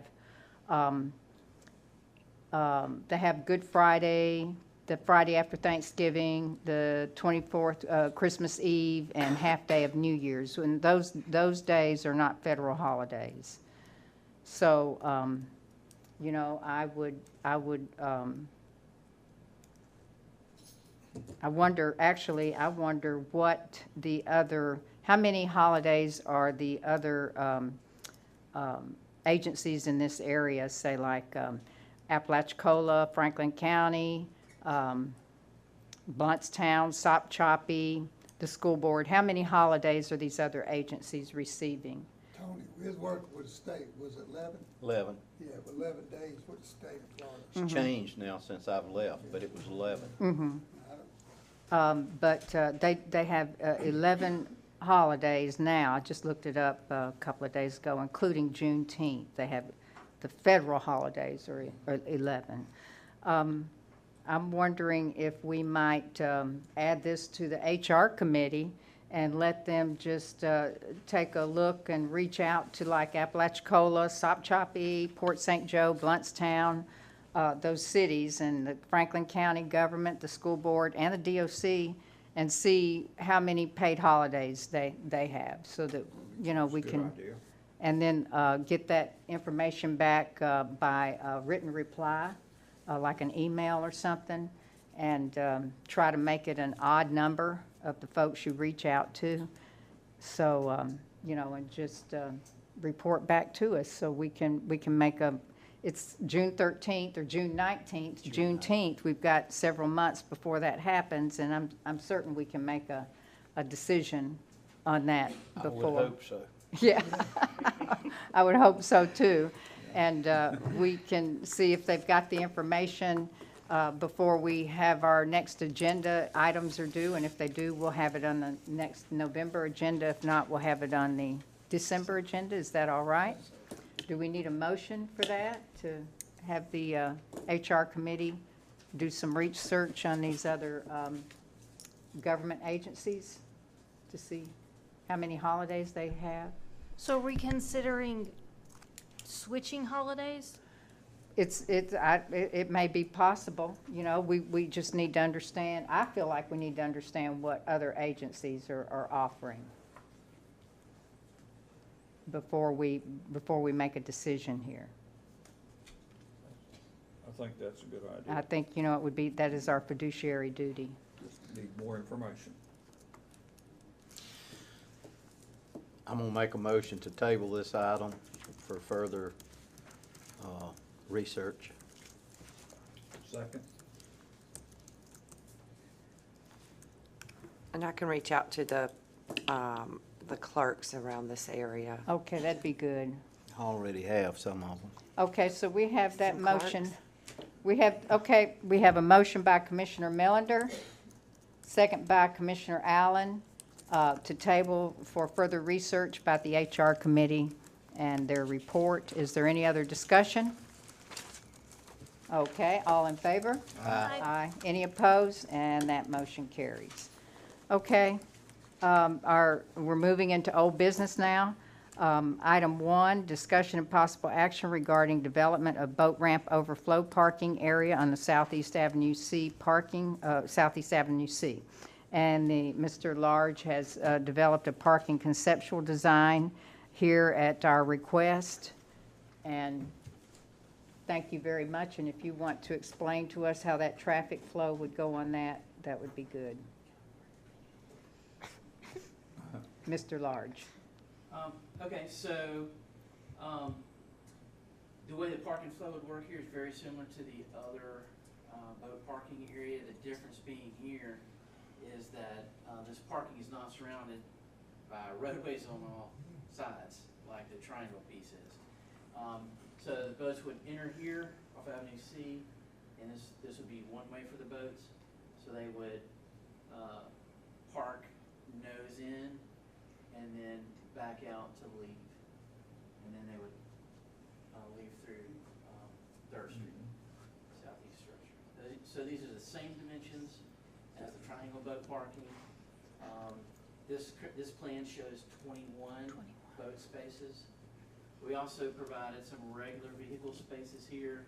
That would be for folks who may be meeting up with people to fish, or whatever comes of the old city waterworks building.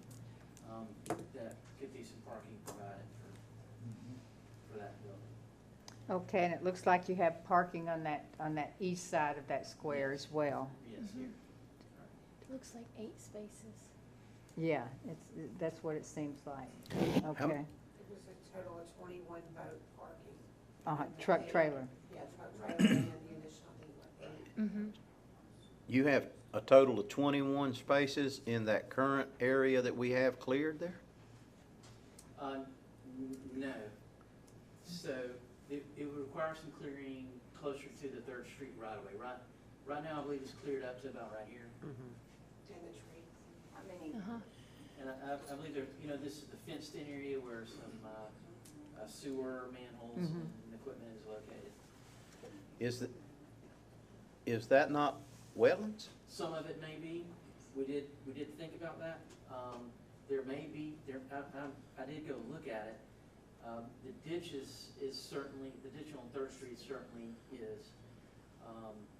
So there would be some impact to that wetland area by the construction of this driveway. That's just something we'd have to work through and get permitted. That'd be wonderful if we get 21 spots there. But that's the reason why I was asking the question. You're the professional, that's the reason why we're looking at you. I know, I haven't explored it, but there are some wetlands right there. I didn't know if we could get through those. Ms. Tamara has a comment. Oh, How many large old growth trees are we gonna have to cut down to do that?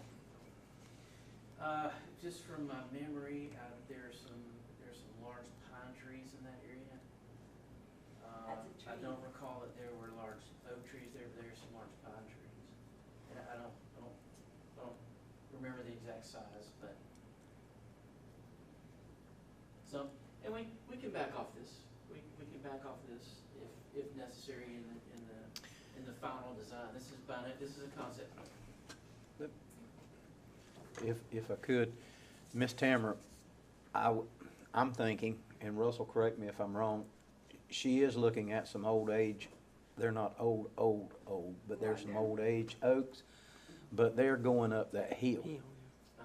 Most of them are on that hill, so we're not gonna be able to park up on it anyway, so I don't see them being affected, right, Russell? Yeah, that's right. In fact, you may be able to see some contours here, but the toe of the slope is about here. Yeah. For that large hill. It goes up to elevation 36. And we're not touching that slope. Is that where you were talking about, Miss Tamara? Well, that, and, you know, we say with a lot of humor that they call that Tamara Allen Park. So there's been a lot of thought over the years about what would Tamara Allen Park look like. And I just never thought of it looking like a boat ramp parking.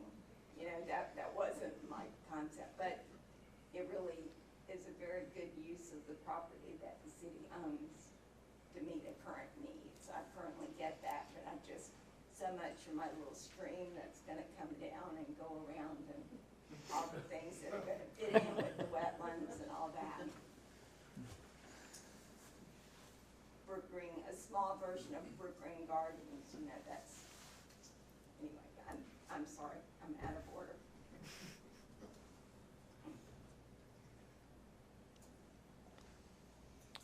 Do we have a guesstimate on the cost? Yes. And then you would tell us like how, you know, what goes first and all of that. So, you know, if we were gonna do just a simple gravel lot, I think we're looking somewhere in the neighborhood of 60,000. If we're going to pave it or use pervious concrete like the other lot, I think we're looking somewhere in the neighborhood of 150. Would it involve clearing out some of those trees just to the right of our sign proposed to make a bigger space? Yes, it would. Towards Third Street. Yeah, okay. And so here I go with the survey again. It's the only word I think I know. But do we have a current survey of this property? Oh, good. That's good. Finally. That's a good thing. I'm just wondering about not fully developing it. I mean, of course, we would need the roadway out to Third Street with a culvert. I'm sure that's, okay. Permitting, you said something about permitting. Right. Okay, tell me. Yeah, we would definitely need to permit this Driveway. impact to the wetland. The ditches would be classified as a surface water. So we would have to demonstrate that. And any other wetlands that were in this vicinity, we would have to obtain a permit for that. And require that we back off of this to minimize the impact to the wetland. But, you know, we would need to delineate the wetland. That would be one of the first steps. Along in conjunction with making sure we have what we need on the survey. I was gonna say, I'm not sure I have a topo, sir. Let me look and see. Well, where did these topo numbers come from? This is from LiDAR. This is the GIS Okay. topography. It Wasn't gets you there a close. survey when we did the Boundfield We study? have a survey, but I think it may be a boundary, Oh, but I'll check. We may have a topo.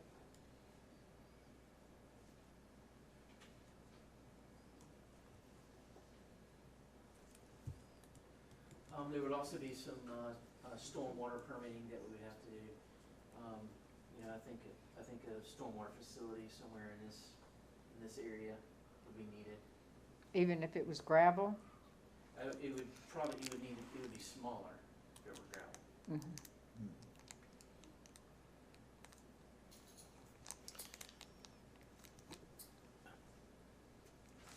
But again, this is a concept plan. It's not meant to be final. Mhm. But we could begin the design process, locate where the wetlands are, use the survey topographic information and nail that down a little better. But, we think this is the layout that fit the property best. I believe that if it remained gravel, then it would not be something that was a forever and ever amen or cost a lot of money in the future to change it into something else. Mhm. Of course, now the gravel would have to be maintained. You'd have to replace gravel from time to time. If we put gravel, term we using, road base in there, a good depth, similar to what's in there, it's pretty sturdy. And it would last pretty good. But it wouldn't be like But concrete. Exactly, and well, I'm leaning toward the gravel myself. Me too. Not the Mhm. impervious. But,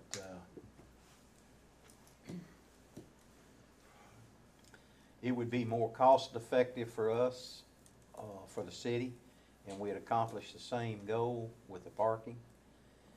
And, as the mayor stated, that's another concern, and as Ms. Tamara brought out, if we choose to do something else with that property in the future, it'd be much easier to do. Right. And, Would you say that the need for overflow parking would be, 20% of the year, 50% of the year, 80% of the year? Not 80%, Right.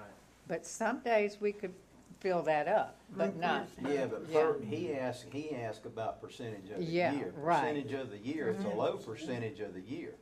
But during 'Cause the it's the times that low weekends. percentage is there, It's there, it's there. say 10%. Yes, Greg? Are they gonna be able to back those rigs out of those spots? That's the question. That's a similar geometry as the triangle piece. But they aren't those pull through? Some of them. Some are. They're not supposed to be. Mhm. Yeah, And if there's one parked in front of them, they can't. On the northern ones, because you could go out there and see. In some parts of it, not in all parts You may of not it. want to do that. They'll be in there all When we wonky. went over Yeah. to Spring Creek, I think it was Spring Creek, they backed out there. All of those were back out. Just because they can afford a boat, don't mean they You should know how to back your trailer up, though, if you're driving one of these. I mean, they gotta get it in the water, so. Well, the ones that I noticed that utilize that parking area, and I didn't see them all by any means, but the ones I saw that utilized that parking area with those large trailers, long trailers, every one of them was backed in. They didn't pull in to back out, they all backed in. Now, they were, the 5 or 6 that I saw there the last time I saw, they were parked in very pretty, but they all backed in right up against that hill over there. When I first looked at In here, this, that's how I yeah. imagined it. I imagined it being you pull in this way and back in, and then pull out that way, but whatever. when I first looked at this in the email, that's how I thought of it too. They would be pulling in from Third, backing in, but, you know, either way. So he asked of the percentage, and certainly, Right. we know it's not used 80%. Commissioner Walden said 10%, you know, needed, but, 365 days. yeah, somewhere around, I don't know, 20%, 10%, something like that. That'd be a good guess. Yeah, and maybe we don't need to develop the whole thing. Some days, you know, some few days, we know we could get it jam-packed full, but. Oh, absolutely. Yeah. But it's something that could also be used for parking for fireworks, parking for festivals, you know, holiday, the Riverfront Festival, or any, whatever happens with this in the future with this water plant. There's 8 parking spaces. I mean, there's no reason that on slow days that we can't rent spaces here to people that want to stay overnight for Dog Island, something like that even. So if they want to stay a week or something, you could lease spaces for a week, sell them a permit to stay over there. I believe if we owned the entire block and made it one big parking lot, on certain days, they'd still be parked down Guff Avenue. Yeah. Oh, yeah, they don't wanna walk. No, there'd be that many of them This that would be continue to closer. come. Yeah. Oh, there's Down just there. parking. But we did discuss allowing some nonprofits to come out on these busy days and with a golf cart and work for tips or something like they do with the seafood festival, that kind of thing. I think that the CERT team makes good money when they provide the golf cart going back and forth at the seafood festival. Yeah. So do we want Mr. Russell to move forward with what would be the next steps? The next step would be to make sure we have the survey information we need and delineate the wetlands. And I would say if trees are a concern, and make sure the trees are located on the survey. I would like to look at, I think I know the ones that Miss Tamara's talking about, and they're not oaks, they're pines. The large old age pines, Miss Tamara, am I right? Russell, I don't think there's but a handful of those. Let's look and see what we got. Okay. Yeah. And if we can work around it, we, Yeah. you know, we will. Yeah. Because I know there's a couple of them, if we took them down, it would open it up a little bit more. But there's also a little bit of space between some of them. So, anyway. I think those are the next steps. And I think we would, as the mayor was just saying, I think we should inch forward with it and try to create some more parking spaces. Yeah, and we can, this schematic can evolve. Yeah. And be completely different. Okay. All right, so do we want a motion for Russell to move forward with then securing survey information, delineating the wetlands, delineating the trees, location and type? I'll make that motion. I'll second. Okay. Is there any further discussion? Any further discussion? Okay, all in favor? Aye. Any opposed? And this motion carries. And then we'll have you report back again at the next meeting. That is Brown and Millender. And then, and he's going to report back. We'll have this as an agenda item at the next meeting as well.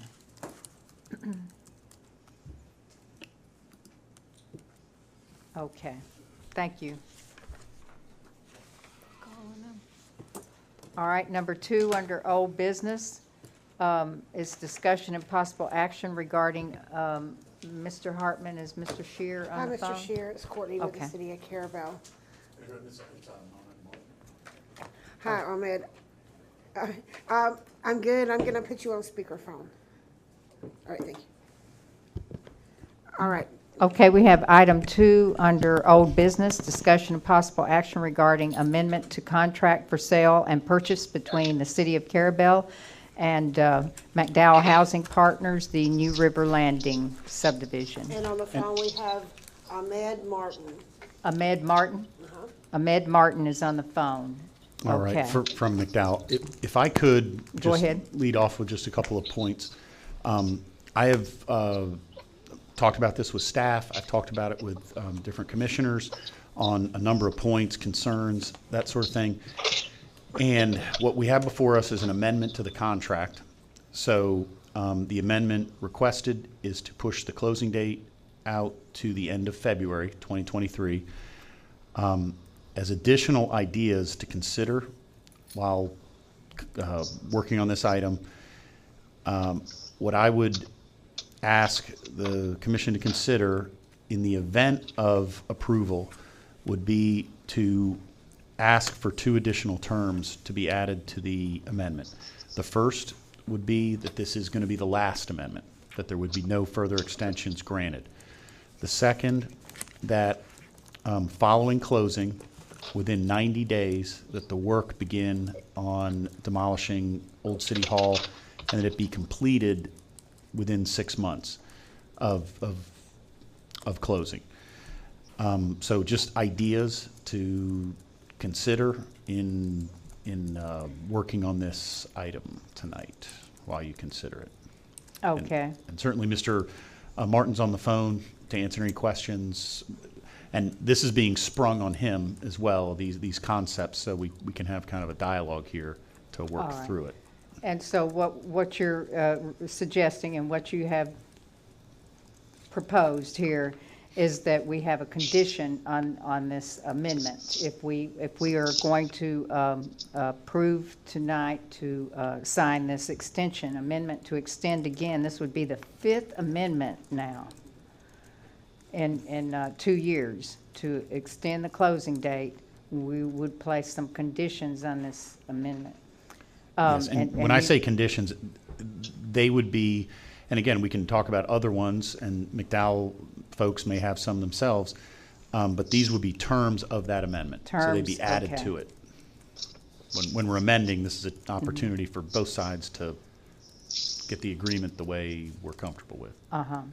And someone had given me another suggestion today that you listed 2 there. And another suggestion would be that the housing construction would begin within 1 year from the date of closing. And so that would put the proposal here that this is the absolute last extension, that the demo would begin on the property within 90 days of closing and be complete within 6 months from the date of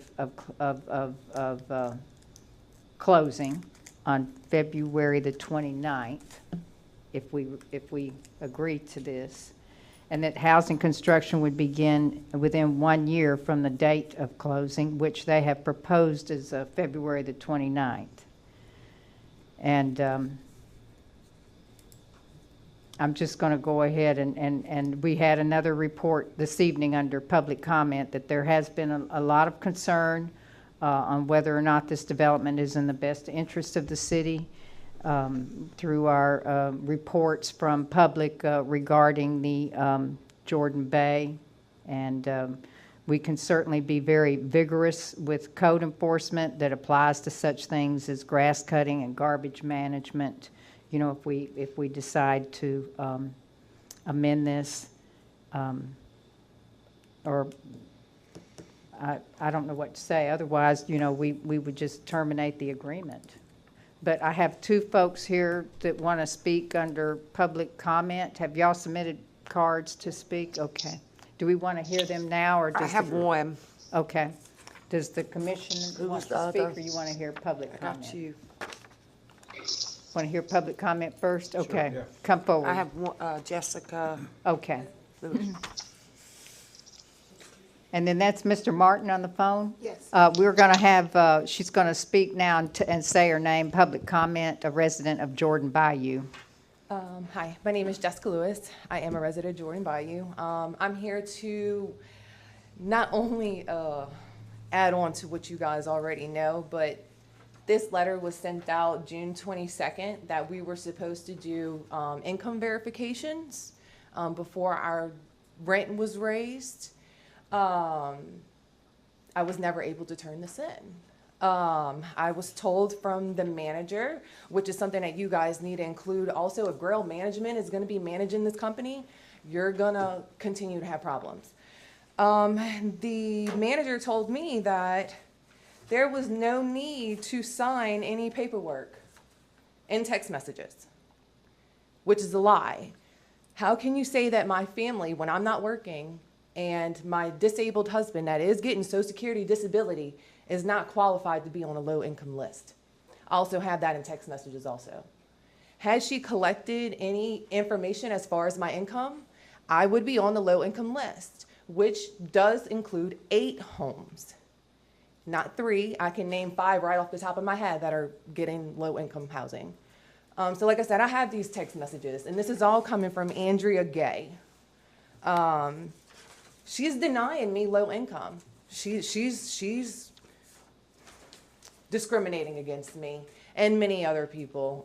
There's about 10 houses available. We know that there's low income available. There's an imaginary list that they keep playing on everybody. Everybody keeps asking for this list. They will not give it to us. Last I knew, I was 3rd on the list. Now I don't even qualify, and I don't even have a job. So if y'all would like to see any of that, I have that here if you want. Secondly, codes. Building codes, I left my phone over there, I think. I pulled out building codes for 2022, is it? This is my vent for my dryer. It's obviously not 4 inches in diameter. It's supposed to be 4 inches in diameter. They took the 4-inch vent and literally squeezed it, you can see here, to fit. And these vents are going up. So all my moisture was staying inside my vent. And now, if you could see, my walls, everything is full of dust. My dryer is full of dust. You guys are worried about a burn ban. This is the issue. This is a code issue. This will catch on fire. We are in a forest. You guys really need to reconsider this contract for New River Landing, and you also need to add in the fact that Grail Management is managing low income. I don't trust the managers with my income. I don't feel like it's being added correctly. If I look at my income from last year, I made $28,000 with my husband. To qualify for low income with a household of 5, you need 32. So tell me why I don't qualify. So those are my main things at this point. I feel like I'm going to try to hold my rent and put it in escrow. I did receive papers from the court where I can legally hold my rent in situations like this. So I'm really going to take advantage of that and try to represent myself as much as I can, because I'm obviously low income. I can't afford an attorney. So I really need the city to back us up. And also, let's go into the last thing. You brought up the grass at the office. There's also grass at my neighbor's house next door. So they're bird feeding everyone. They came and cleaned just the front of Jordan Bayou, but didn't clean the middle part that's covering the road now. They do not care. They're going to do whatever they can and just kind of get on by to get this contract signed, and it's not right. We're all suffering at Jordan Bayou, and all these next residents in a year will be suffering also. Thank you. Okay, thank you. Thank you for your comments. Mr. Hartman, I don't know where to move from here. I don't know, if the city can put terms that they must hire a certain property management company. I don't know if the city can place terms regarding their rental rates. I would think that that is more dictated through the Florida Housing Finance Corporation, where they get their funding from. One time to the podium, I'm sorry. Okay. Okay, if I may suggest, I understand those, Mayor, the concerns or things you just mentioned. That's contractual matters between the developer and, I guess, Florida Housing Corporation and, yes, and their own internal contractual things. We wouldn't get involved in that as a city. Possibly a place to start, just so you understand kind of your options, basically, as a commission, is we've talked about these 3 terms. We could hear from Mr. Martin whether those terms, what their position is on those terms, so that we know if they're acceptable to them, so you can consider things. Okay, I think Mr. Martin would like to speak. Yes, sir? Yes, good evening. I'm sorry, I'm at a bit of a loss because I'm new to the company and I was not involved in the Jordan Bayou project at all. Doesn't excuse any of the things that I've heard on the line tonight. I would like to, I guess, Dan, you have my email address, but would like to kind of take on personally that person's complaint. I wasn't able to see, I'm sure there were images of the vent for the area. In terms of the terms of the conditions and additions to the amendment, we are agreeable to all of them. We are on a construction timeline due to financing anyway. This project has waited long enough. We're agreeable to all three of the terms proposed. We will be using Weller Management, so it would be a different management company entirely. And as it relates to kind of the maintenance of the property, Weller Management would be responsible for the grounds in its entirety. What I heard about this project is that the residents, I guess, may have been responsible early on, and then it was transferred to the property management. And the property management company, it's obvious that they're underperforming. So we have to look into what we're able to do contractually in terms of replacing them. But from the start for this new project, it will be a new property management company that we've worked with before on other larger developments. So I don't think any of the issues that the public speaker was experiencing would be a part of this new development.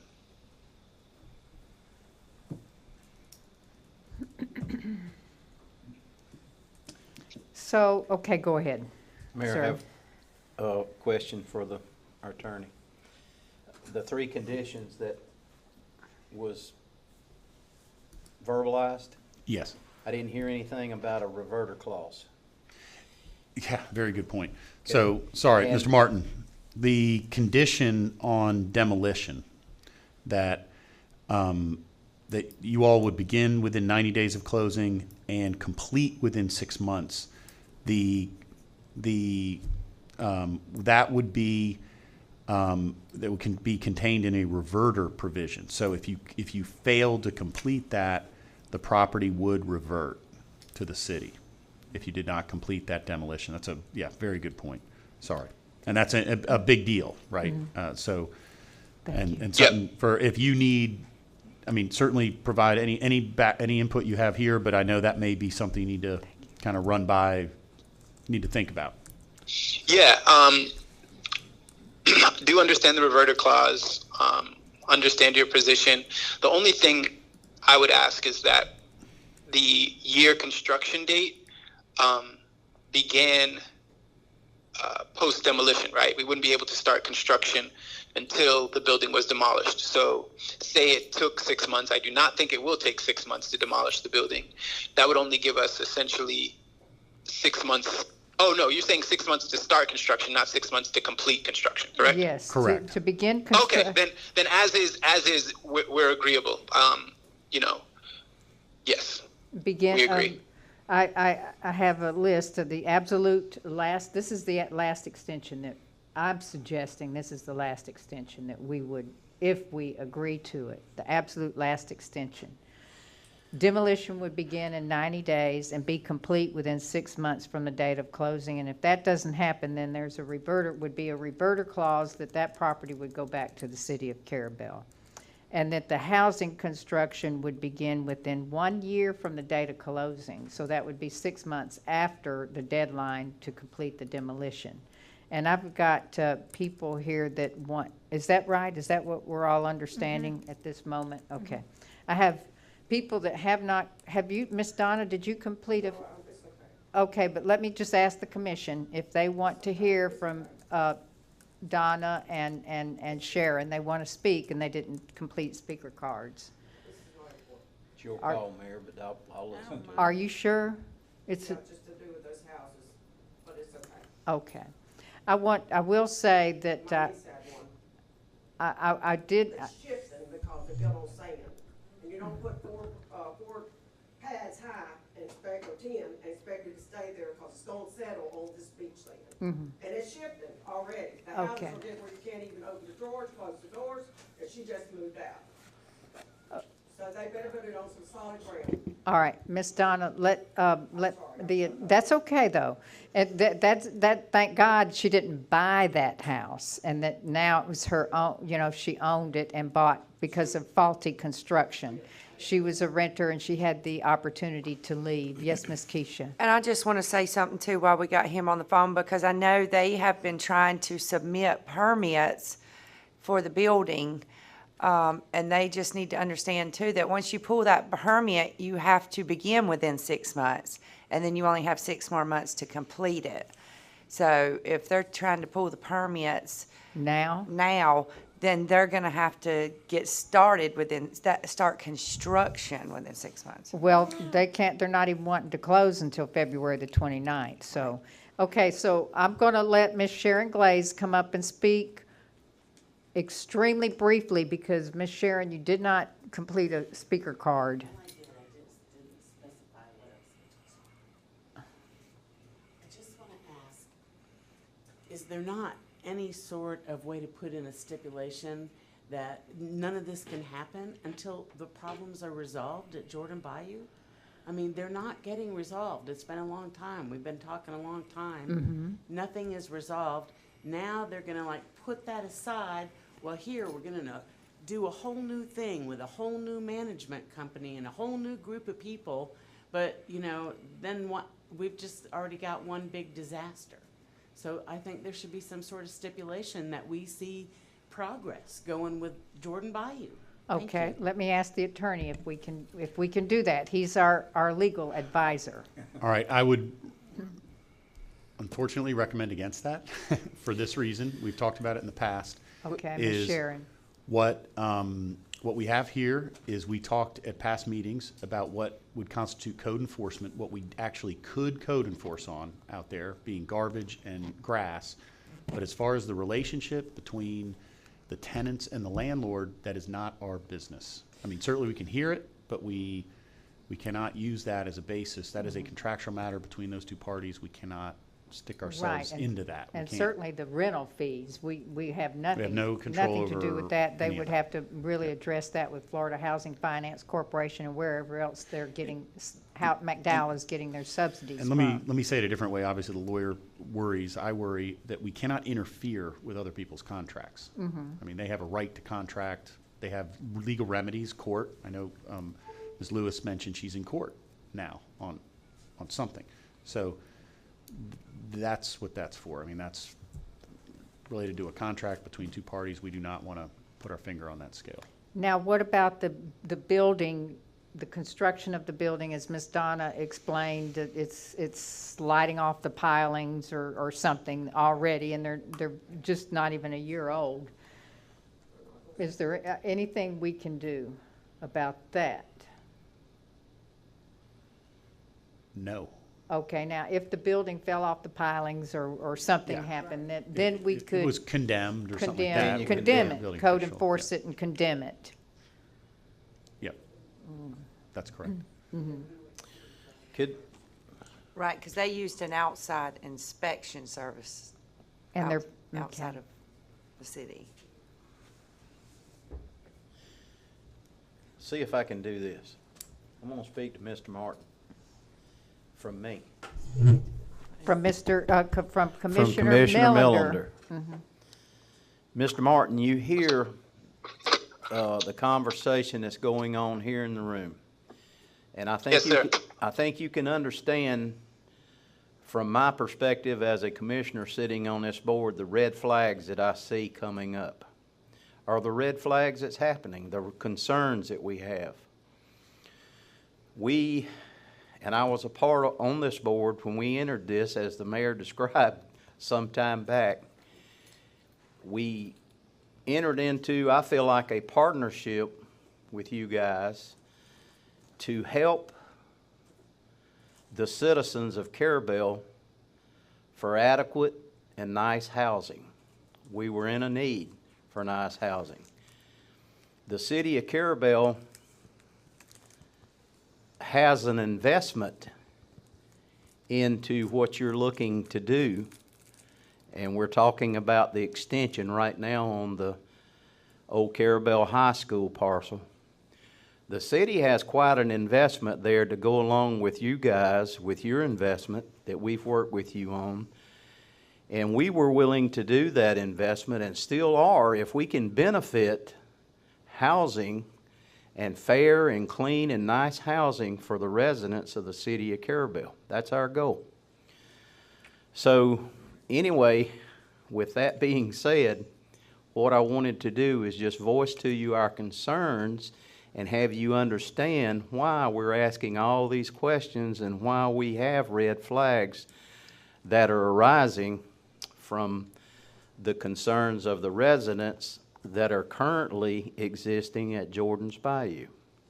And you hear what has been presented by some of the residents at Jordan Bayou, and you may want to respond to those. Now, you may not, but anyway, that's my feeling, and I wanted you to understand where I'm coming from sitting on this commission. Now, how the other commissioners feel, I can't speak for them, but that's how I feel. I see red flags. And thank you for your time. Mm-hmm. And Mr. Martin, this is Brenda LaPaz, the mayor, and I have the same concerns as Commissioner Millender. I'm concerned for the health, safety, and welfare of the residents of Carabelle. And I have never received a complaint from any of the residents that reside in the other two. We have two other subsidized housing developments in the city limits. I've never received a complaint from any of them. I'm sure they have issues, but they have the issues are not so severe that they've had to bring it to the city commission. They work it out, the companies work it out between themselves and the residents. We're very concerned about this moving forward. And as Commissioner Millender said, we have an investment. We have an investment of certainly now 2 years of time. Many communications between our city attorney that the residents of Carabelle are paying our city attorney to communicate with you and the others associated with McDowell Housing. We reduced the price of the property, number one, because it does have to have a big demo on it. But number two, because we want to get affordable housing in this area. Our teachers, our law enforcement officers, our medical personnel have no place for affordable housing. But they can't live in properties that are falling apart before they even get fully moved in. So, you know, these are concerns that we have. I understand and hear your concerns 100%. In terms of, we're not going with again, I'm sorry, I wasn't here. I cannot speak to the process for Jordan Bayou. But we are going with the city inspection process. We're not hiring an outside inspector for this development. I just wanted that to be on the record. That is on the record now, and you are saying that you are going to use the City of Carabelle contracted inspector that we have as our inspector of record? I'm saying we're not hiring a third-party inspector. We're planning to submit building permits and go through the inspection process Directly through the city of directly through the city. That could be a term of the contract, Mr. Hartman? I don't think so. I think that's a statute. Yeah, they have the right to use a third party if they want to. Okay. I think they're, But if he's- but if he's committing to that, I mean, in good faith, I Right. think we can take their word for it on that. He would have to notify Keisha that they're using a third party inspector. Well, I take it he just notified Keisha we're going to use our building inspector. Yeah. That is correct.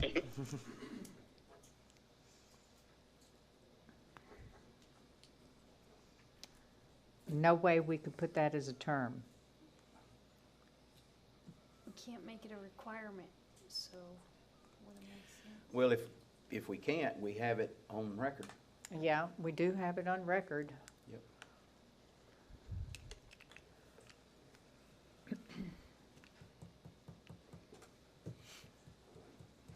All right, so we have a counter proposal to this amendment, this request to, on their fifth amendment now request, for an extension to close on this purchase sales agreement for February the 29th, and our proposal is to amend the amendment. This would be the absolute last extension that we would agree to. Do we agree to that? I'm good with that. Uh-huh. And the demolition would begin within 90 days and be complete within 6 months from the date of closing. And if that does not follow through with, there would be a reverter clause reverting the property back to the city of Carrabelle. And the housing construction would begin with 1 year from the date of closing. And that's the terms we have.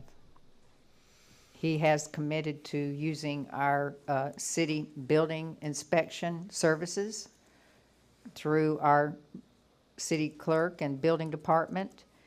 Mr. Martin has reported that there will be a different management company. I believe he said Wheeler Management, and that they would be responsible. I'm not real sure. I couldn't understand exactly what he said, and that they would be responsible for the entirety of the grounds at this new river landing location.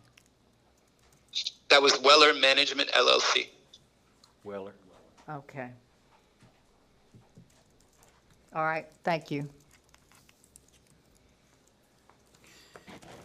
And correct me if I'm wrong, Mayor, we're still on, Mr. Martin, we're still on for 9 of those units that are going to be available to higher income? Unrestricted? Is that what it was? Yes, I think that's the term. Okay. Yes, that is correct.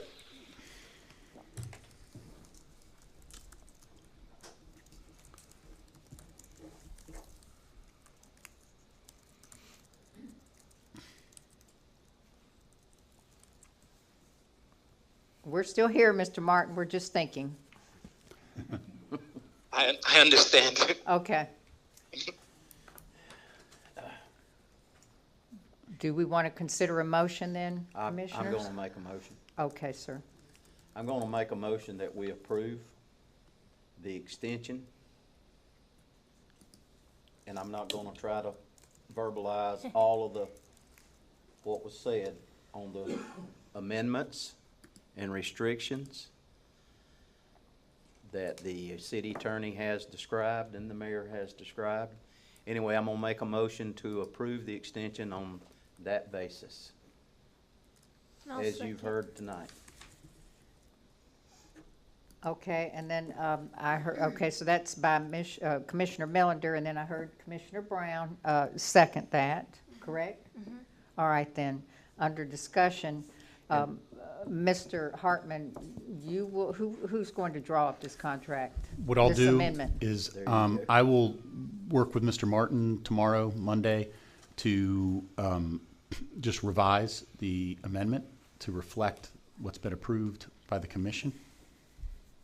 All right, and then I have to sign it.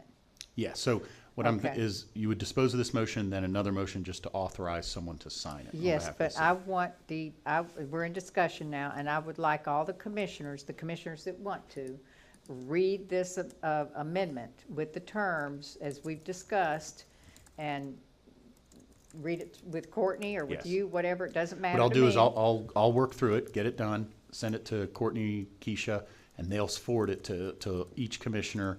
And then anybody with any issues, they see something in there, a problem, call me, and I'll work with Mr. Martin to get those Right, resolved. before I sign it. I agree. That's fine. That's how the process will work it, yep. Okay, all right. So that wasn't in the motion, but I want everybody to review it before I sign it. Understood.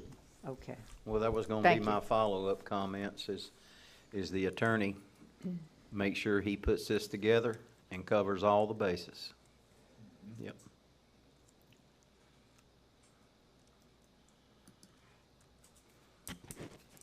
Mr. Martin, do you hear our concerns? Yes, loud and clear. Okay, thank you. Okay, we're here on the front lines with these people, these residents of Carabelle.